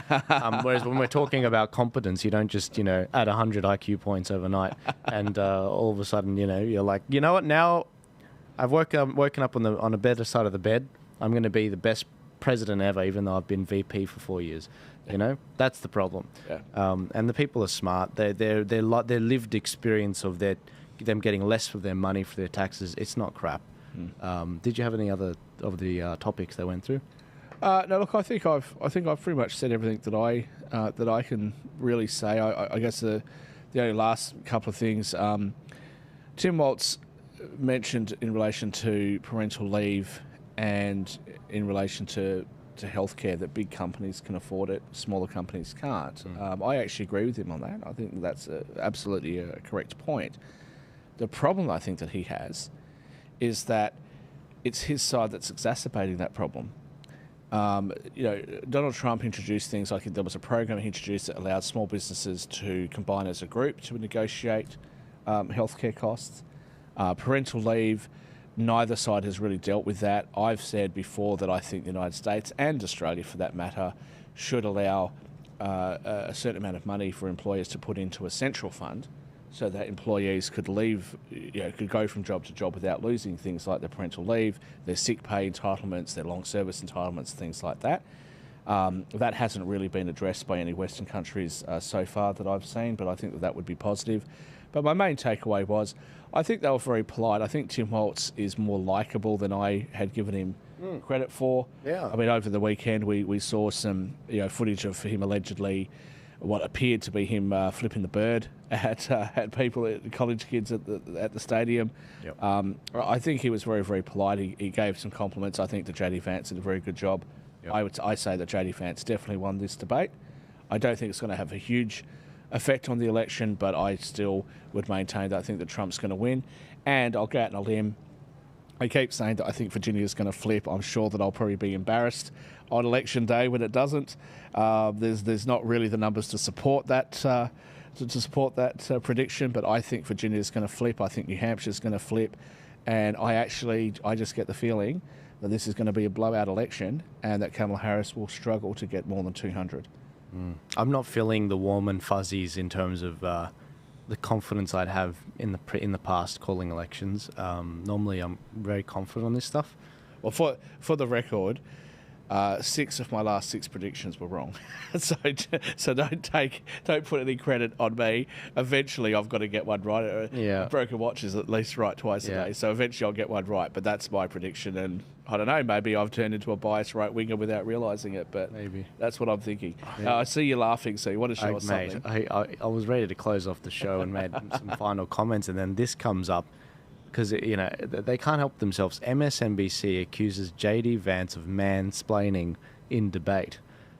Well, who was he mansplaining to? Okay, the 2 moderators. Here we go. Like muting powers. And I actually think if you're a woman, that might be the worst moment J.D. Vance had, because he was going to mansplain right over that mute button. He was, and again, I don't pretend to know how everyone will react to this. I think that a lot of women in positions of authority that should command respect just by virtue of that dynamic will see themselves in some dude that disrespected them and talked over. I mean, there was a moment like that with the vice presidential in the Harris-Pence debate where she's like muting powers. Shut up. You've got to be absolutely kidding me. You've got to be the muting power of hers, and the fact that he kept talking because he wanted to disprove something that was said. You remember when Katie Gallagher said this at I think it was some sort of Senate inquiry or whatever, and she accused somebody of mansplaining, and he said, "Well, what does that mean? If I said someone was womansplaining, it wouldn't go over too well." Yeah. Just on that, were those women in a position of authority? They were moderators. The rules of the debate were that they weren't going to fact check. And there was a number of times when they sort of, had a few little snide little things that they put into their questions or to their responses.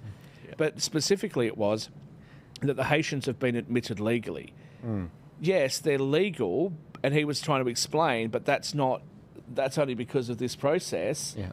right? Yeah. Stop putting commentary on. Sorry, mate. It's ridiculous. I'm sorry for being so rude. I'm just the internet. No, I love it. I love it. So you know how you said, it's as long as I don't see the Trump Vance campaign post this. So Trump just posted it. I'm like, all right. Look, he can post it. Don't run it as a campaign ad, though. Okay. Well, let's see. Let's see. You know, Kamala Harris. In fairness, Kamala Harris. So when he went to that game, the Georgia-Alabama game, and the stadium erupted for him. I haven't actually seen this footage, but people have told me that she flew a plane over with a banner, saying that he should debate and he's chicken for not debating. And I was asked, well, what do you think about that? I said, I think that's actually fair play. To be honest with you, she should try and get under his skin. Yeah. But I've seen recently that there's billboard ads of Donald Trump with like a chicken, and the head is Donald Trump saying he's too chicken to debate again. So maybe she'll goad him into it. Yeah. But yeah, no, fair call. If Donald Trump wants to put it up as his post, fair enough. I don't think it should be a campaign ad because it's not going to fly. Everyone knows that he... It's not as worse as what the Democrats did yesterday. Did you guys see Donald Trump's nude statue on the border? Oh, so that nude statue in Vegas, what the hell is that? What's that about? Can you imagine if they did that with Joe Biden? Yeah. That dude, what's his name, that Colbert that took over from David Letterman, I think it's him, and if I'm incorrectly attributing to him, fair enough, but he did this thing about Donald Trump in the White House, and, Donald Trump could be naked inside the White House and this, that. Can you imagine the uproar if somebody did that in relation to Joe Biden? Yeah. It's one rule for them, it's a different rule for the rest of us, and then they wonder why people who are moderate go, I'm not going with you guys. Got another one. So just to confirm, that wasn't a fart. That was somebody laughing. Yeah, sorry, guys. I laugh weirdly. So this is breaking newly resurfaced photo of Tim Walz hanging out with his friend, and it's a school shooting person. Terrible taste, but hilarious. The left are going to lose their mind. The left are going to... maybe I'll take it back. Maybe it is an effective strategy because the left are going to get so upset about it, they're all going to start crying and whinging about it. Are there any memes about JD Vance? Look at the New York Times. Vance dominant debate performance. Vance's dominate debate performance shows why he's Trump's fit running mate. I didn't feel like he was a dominant. I do. It's a bit of a mouthful. Vance's dominant. Yeah, sorry, I'm Vance's tripping. Dominant debate performance shows why he's Trump's running mate. Yeah. I think it was dominant. Yeah, absolutely. I think he had great answers. He didn't raise his voice. He didn't get particularly emotional. He was patient. He smiled. He looked at the camera. Did you guys notice towards the end, JD Vance and his wife went to shake hands, but then after they shook hands with Tampon Tim and his wife, Tampon Tim and his wife walked out of the studio. We are about to walk out, where JD Vance and his wife went to shake hands with the moderators. Yep. I noticed. And then when the other couple noticed that, they went and did the same thing. Oh, right. I noticed. I was waiting for Tim Walz to give JD Vance a hug, because if you notice, he kept sort of touching him on the arm and so on, which is fine. That's a way of being personable, I guess. But he sort of did it a little bit too much, I thought. But I'm not going to make a big deal out of that. But no, I thought he was absolutely dominant. He had great answers, and Tim Walz, he had that sort of frown. He looked like he was going to cry some of the time. Like he looked uncomfortable. He looked unhappy. He just looked. But do we have any memes on Vance? Because as I said, I think he did a great job. Here's one. We could come together and solve this if we. Senator Langford did it. We could come together and solve this if we. Senator Langford did it. It's just. We could come together and solve this if we. It's kind of like a template. You could really do some stuff with this. Yeah. So anyway, I know I'm preaching to the choir, but could anybody vote for this lot? Really, like the fact of the matter is that even if there's the blowout electoral victory that I'm saying that there will be, there is still going to be a very big percentage. There's going to be tens of millions of Americans that are going to vote for Harris and Walz. Yeah, 70, 80 million. Well, it won't be as high as that, I don't think. What was it last time? Yeah, but last time... 70 million each. Popular vote, for sure. But last time that last time was different because of COVID. I mean, we've never seen that sort of turnout. When Biden says that he's the most popular president in history because he had more votes, to be fair, that would mean that Trump is the most popular presidential candidate that didn't win in history as well, because he had more votes than anybody else. That's what he said. That's what Trump says. Yeah. But no, look, mail-in voting, it's still there. The population's gone up due to mass immigration.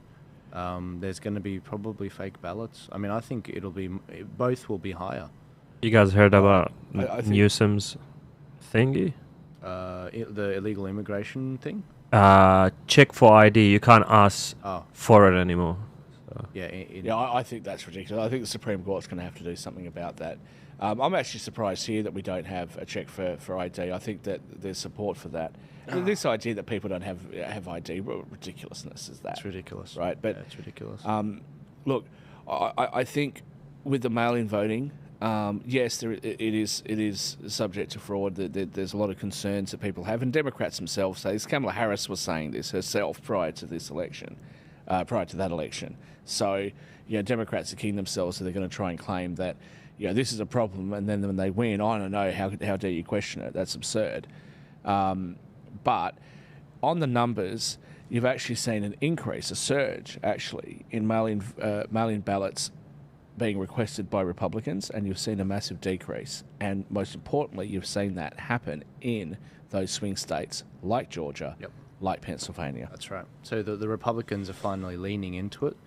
What they did last time was the Pope, Trump, he said it's bad, so they didn't even consider it. Whereas I was looking at that and I was like, the Democrats are working with the rules in front of them, and that they changed.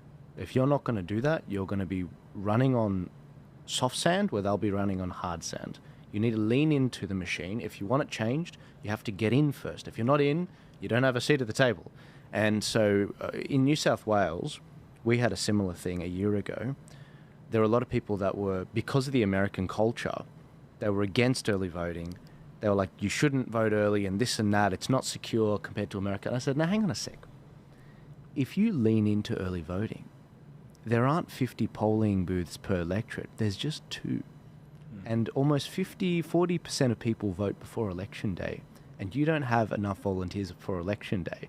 So why don't you really focus on pre-polling, get that percentage that you need, and concentrate your volunteers there? That way that 40% of voters before Election Day, even 50% of voters, you've actually really had a red-hot crack. And then on Election Day, when you can't man 50 polling booths, you do what you can, but you put all the hard work in that 2-week polling period.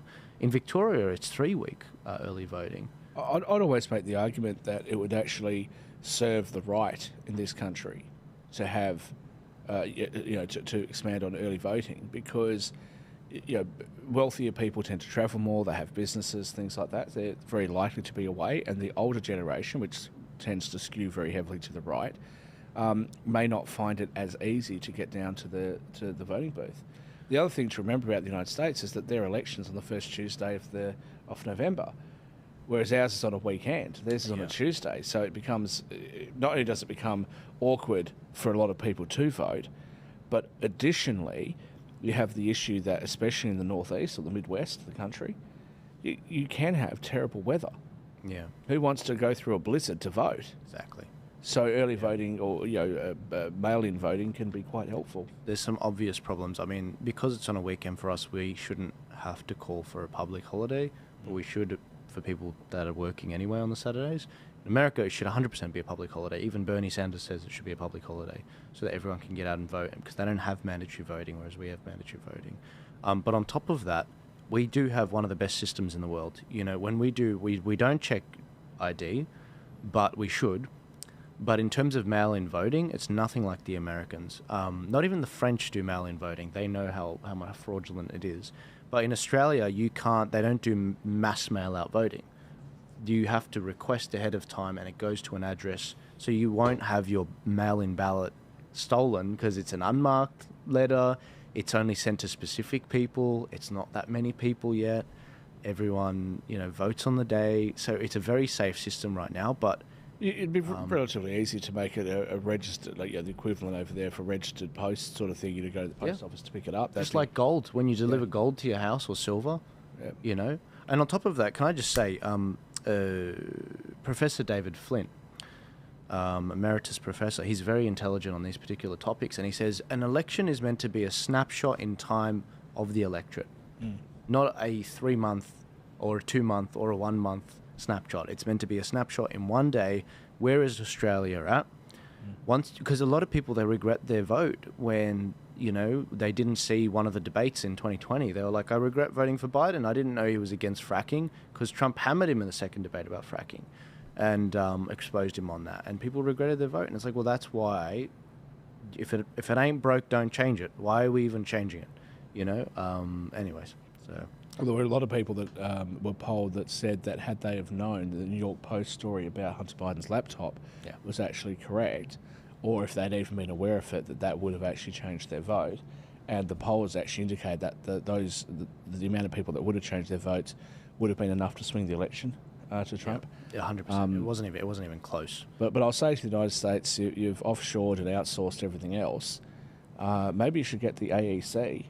For all the issues that we have with the AEC, they still do a pretty good job. Maybe you should get the AEC to run the American elections, because nobody could cock it up more than they have. Yeah, I like it. I'm all for it. But we'll hold back on the AEC raids, but leaving that bit aside, actually counting the elections, but maybe the AEC should do it. Yeah, they are overpriced, but then again, you Americans have plenty of money to throw around. It was $500 million to do the referendum. You might remember they started off by saying it was 200 mil, and it went up to like 450 mil. But anyway, guys, thank you for listening. As I said last time, you know, we weren't sure about how things were going to go with the debate, but I suspected as the weeks went on after the Trump-Kamala debate, Trump looked better. I think with this one, it's not even close. It's 100% going to make J.D. Vance look better as time goes on. He was on form. It wasn't perfect, but it was very, very good. I felt like he was on much more on his game than Trump was. And I hope that we will see in the next week or 2 or 3 how this potentially leads into a new debate between Trump and Kamala. Maybe the polling will go down even further. There was some leaked audio messages between the Kamala campaign freaking out about the polling in a lot of the swing states that she needs to win, especially Michigan, which is heavily Muslim. And there's a lot of Muslims that are sitting at home. They don't want to vote because she's not moving on Palestine and Israel. And both candidates seem to be just in Israel's lobby. And so they're basically saying, well, we're going to sit this one out. And Kamala needs those votes because traditionally they've gone Democrat. So it's going to be very interesting to see what happens. I don't see the Muslim vote going for the left anymore, to be honest with you. I mean, I've got Muslim family, and I sit there and talk to them about some of the issues, and like the stuff like with the trans stuff that they're doing to the kids. You know, Muslims are generally pretty conservative, like Catholics and most other religious people. They're like, what the hell is all this stuff? So I think that's going to change. Trump's winning, you know, support with blacks, especially black men. He's winning support with Hispanics. He's winning support from the unions, except for the IRS agents union. You know, he's winning support with middle class. He's winning support with working class. He's winning support with college-educated white males. It doesn't leave much for Dems to really run on because they just don't have the ability to course correct. So I think that's going to be a very significant issue. Last question for you. It's a double question. Would you like to see a second debate between Trump and Harris? And do you think that there's going to be one? No, I absolutely think there should be a second debate. I think the idea that Trump did better in the second debate with Biden was a game changer, and I think more information's better, not less. It's unfortunate that the voting period already started at least 1 or 2 weeks ago with the Americans, but it is what it is, and I think that more information than less. I really do. I think Trump, he has phenomenal advisors, just as Kamala does, and I think that he needs another bite at this apple to really bring this home. Do you think there will be one? Most likely not. Most likely not. It really depends. I'm really hoping that this starts a domino effect with Vance. and that adds to the already snowball of the bad polling with Kamala? I think probably no, but I'm more than happy to be wrong. I hope there's another one.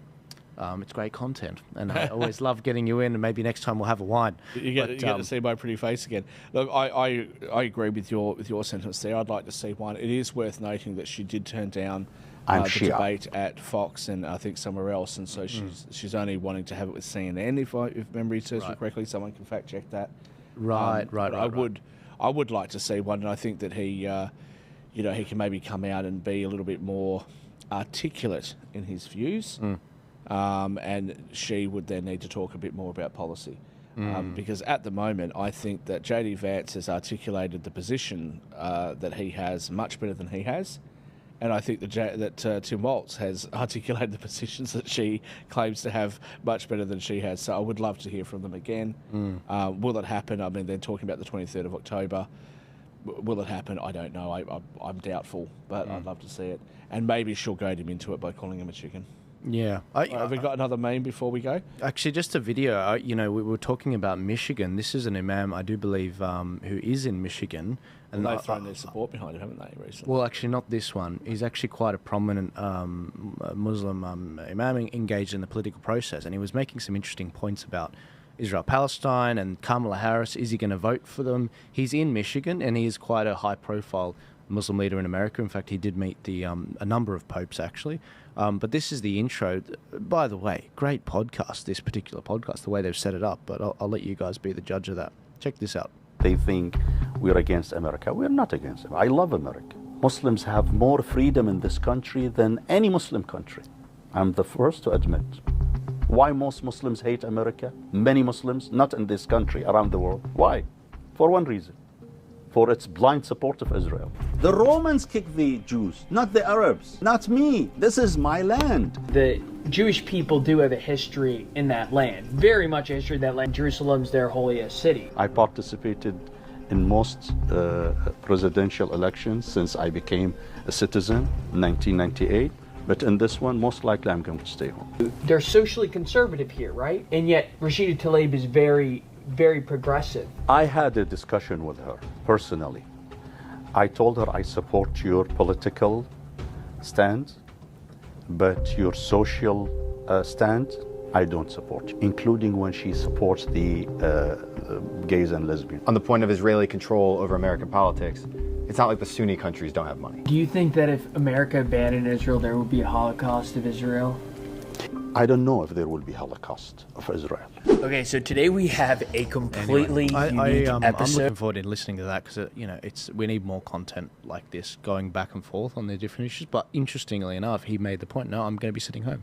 I agree with her political stance on Israel-Palestine, but I disagree with her LGBT stance. So they're in a bit of a quagmire, and it's enough that he's not going to turn out. And a lot of Muslims listen to that, and they're like, maybe we won't come out in Michigan, which she needs to win. That's very interesting, and I'd love to see what effect that's going to have on the Australian election that's coming up. Who knows when? Some talk about happening in December. Look, I just want to make this quick comment about Israel-Palestine. I'm no expert in this area, but it appears that the Western world is still saying that it should be a two-state solution. The Palestinians, rightly or wrongly, I don't know. The Palestinians are saying, no, we don't want a two-state solution. And I've sat down and actually discussed with some of the protesters and some of the advocates of Palestine and said, look, when you say things like from the river to the sea, Palestine should be free, are you advocating for the mass extermination of Jewish people? Because that's not going to fly. Like, is that what you're actually asking for? And what they've come back to me and said is, no, we're not asking for that. What we are saying is that that is our land as well, and that you don't get to take the best land, give us this, and then say it was a compromise. Now, again, because I'm not an expert in this area, I don't know. And, you listen to media, you listen to different political pundits, you listen to different experts. I've got no idea what should happen there. But it would seem to me, I've said this before, it would seem to me that this issue is never going to be resolved between Israel and Palestine entering into an agreement together. It'll only ever be resolved between the West and the Middle East, because they're the powers that are funding both of the sides. And if the Palestinians are saying we should be one country, if that's their position, I'm not saying that is the position, but that's the impression that I get, is that they're saying that we should be one country and we shouldn't be second-class citizens in that country. Maybe we need to actually look at something like that, because I'm 40 and my entire life all I've ever heard is that our country supported a two-state solution. We haven't been able to get anywhere with that. There's increasing conflict there. This can't go on forever. We can't allow innocent people to be being killed in Israel and in Palestine, children losing their lives, families being ripped apart. Something needs to be done. Yeah. And I don't know what the solution is, but I think there needs to be more conversations about alternative options other than the two-state solution, because it's just not getting anywhere. The other thing is that we're now seeing this massive increase in conflict in the Middle East. The bombings that you've just said in Lebanon. You're seeing the rise of Iran. People are saying it's going to be a world war. I don't necessarily think it's going to be a world war, because I think the West is reasonably unified. But, it's such a problem. It's just such a big issue, and we need to be able to have sensible conversations where we take some of the venom out of the conversation and say, look, what is going to be the best solution that gives the most amount of people the most amount of freedom and liberty and saves the most amount of people's lives? We need to try to come to a more harmonious and peaceful time. And it breaks my heart to see that we are entering into a time where it's more conflicted than it has been in the past around the world. It's a complete crap show. I need to do a dedicated panel on this as well. It's tough, we in English, it's obviously my main language. I don't speak much Arabic, especially not the different dialects, because there's Arabic Egyptian, there's Arabic Lebanese, there's high Arabic and low Arabic and informal and formal, and it's a difficult language, and you need that in the news area to understand. Like when Albanese was asked about negative gearing on Sky News, you and I could both tell, even when it was muted, he was lying. Yeah, of course. And that's a skill I don't yet have with Arabic and the news. And to make matters... How to lie in Arabic.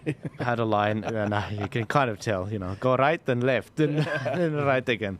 Russell Peters' segment. That was a very interesting thing that the Imam said, that I love America, and the Muslims from outside of America, the issue that they have is the support for Israel. Otherwise, they like America. And it's very interesting, because I've spent time in the Middle East, and I've actually brought up some of these issues. And I know a couple of people there that are Iranian. And I said, tell me, what's the story here? And basically the answer was, look, we've got conflicts here. We've had conflicts forever. Why does America want to jump in and tell us who's right and wrong? Yeah. And I sort of went, I guess that makes sense. So, I can kind of see where you're coming from. Yeah, honestly, you could argue both sides. I mean, I'm not an expert in geopolitics. Heck, I was 21 when I started all this stuff. I barely know, where I'm going career-wise, let alone. But no, looking at all of this, you need people from both sides. The established order in Australia, like the Peter Duddens and the John Andersons, former Deputy Prime Minister, that John Howard, Tony Abbott's, they would say, well, there's a global economic order, Joel, and in order to uphold that, you need a police of the world, because they're the father of the house, they're the leader, they have to set the tone and calm down the totalitarian states. But then these countries, and sovereign countries as well, that all that crap about, we've got to keep Ukraine's back because Russia's invading a sovereign country. That's literally what Israel's doing to Lebanon right now, and potentially Syria soon, and other countries, Egypt in the past. And all of that stuff has gone out the window. They've completely just... It's like rules for thee but not for me. And they're sovereign countries. I mean, Palestine has slowly shrunk and shrunk and shrunk, and Israel's grown and grown and grown. And the big fear, especially with some of these surrounding sovereign countries with constitutions, is that they are going to be a part of this greater Israel. They are going to be engulfed, just as Palestine is, in this greater Israel thing, which... By the way, if you haven't seen a map of Greater Israel, I strongly recommend it. It engulfs all of Lebanon. It engulfs most of Syria. It engulfs Saudi Arabia, a large portion of Saudi Arabia, Jordan, and I think the Sinai Peninsula in Egypt. And so this is a genuine worry about this topic. And for people that have been to the Middle East, like myself in Lebanon, which I'm more comfortable speaking on, my heritage and having been there and met the people, Hezbollah is a group that I think Peter Dutton is being a little bit broad-brushed on. The amount of... It doesn't matter how you cut it.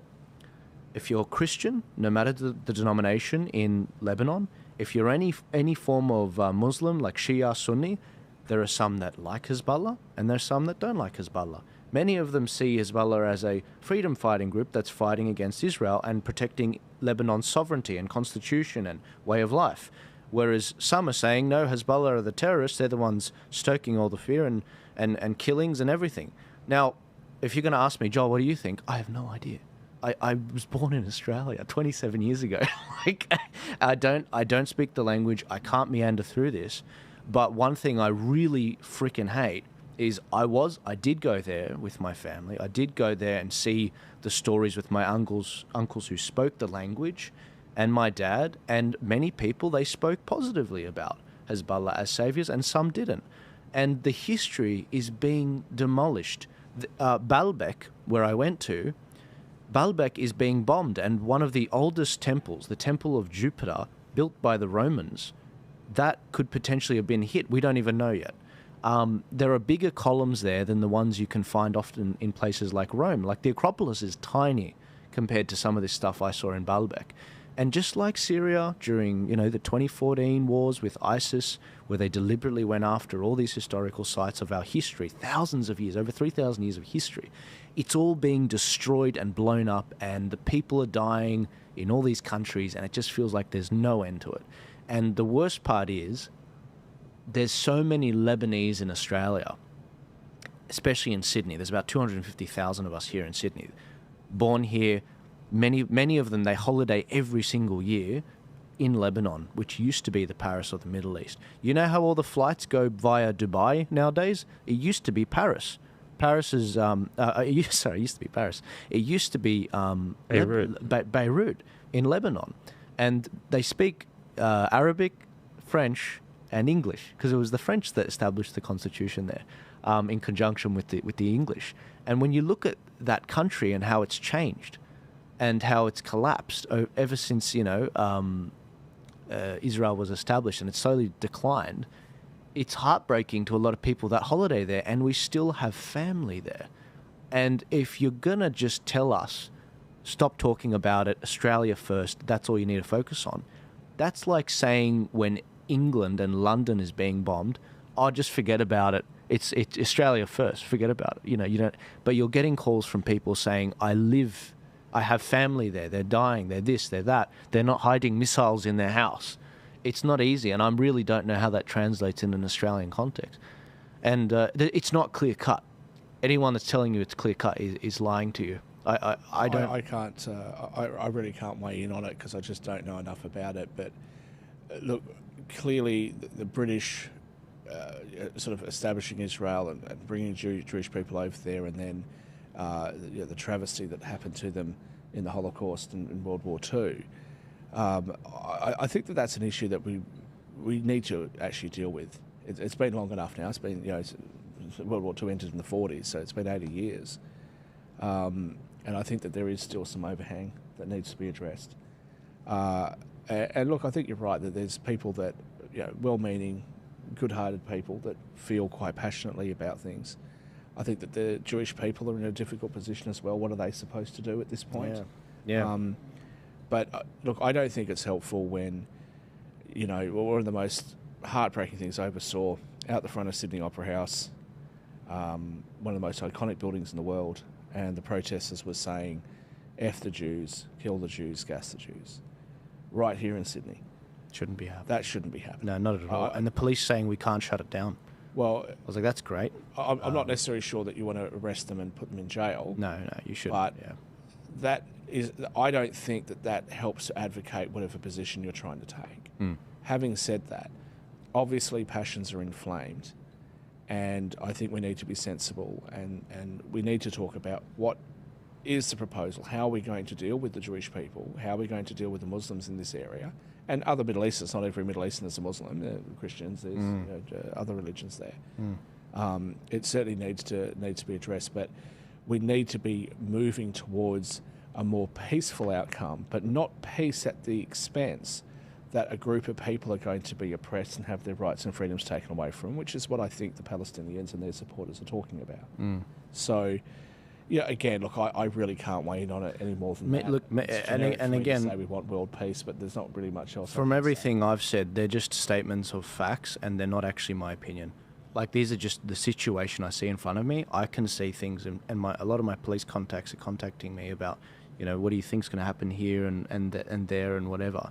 And I'm just like, man, we are in for a really rough October. I really do feel that way. I mean, this is not cooling down in the Middle East, and it's not good. I don't have a firm opinion on any of this. I really don't. I just don't want to see sovereign countries invaded. I don't want to see good people die. I think Trump put it best and simply.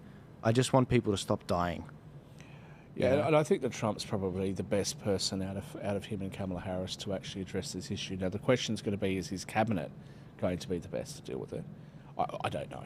But I don't think that this would have happened if he was the president. No, definitely. I don't think that there would have been this increase in conflict. And I do think that even if you don't agree with him on some of his other stances, I think that he is probably more likely to bring about a more peaceful world for everybody. And I think that's why there's more people around the world that are watching these debates, that are talking about American politics than ever before, because it does affect all of us. It not just those of us that live in conflicted areas, but it also, brings some guidance, I think, to our countries. Things like the misinformation bill and all these sorts of things that we're talking about. If America takes a very staunch stance against that sort of stuff, maybe our governments will start to back off of those things. I think so, yeah. But certainly from a perspective of world peace, I don't think we're ever going to, unfortunately, have complete world peace. But I think that Trump will make the world more peaceful than what Kamala Harris is going to be able to do. Totally agree. I totally agree. Well, let's see how the next 30 days go and if there is another debate. But as always, I appreciate you coming on board for the show. I'm looking forward to putting this out to everyone and making sure you guys get an insight as to how it develops with regards to the polling, how it changes. But I will be back most likely next week for the next show on all the news that's going on and how things develop as we get closer to the November 5th Australia time election of the US. But we do have a lot of other projects coming out. I'll keep you updated on the misinformation bill and the Queensland election, the ACT election, and the Victorian local election. But without further ado, guys, I'll see you later. Shoot us a few bucks to help the show. And thank you for joining us. I'll see you later.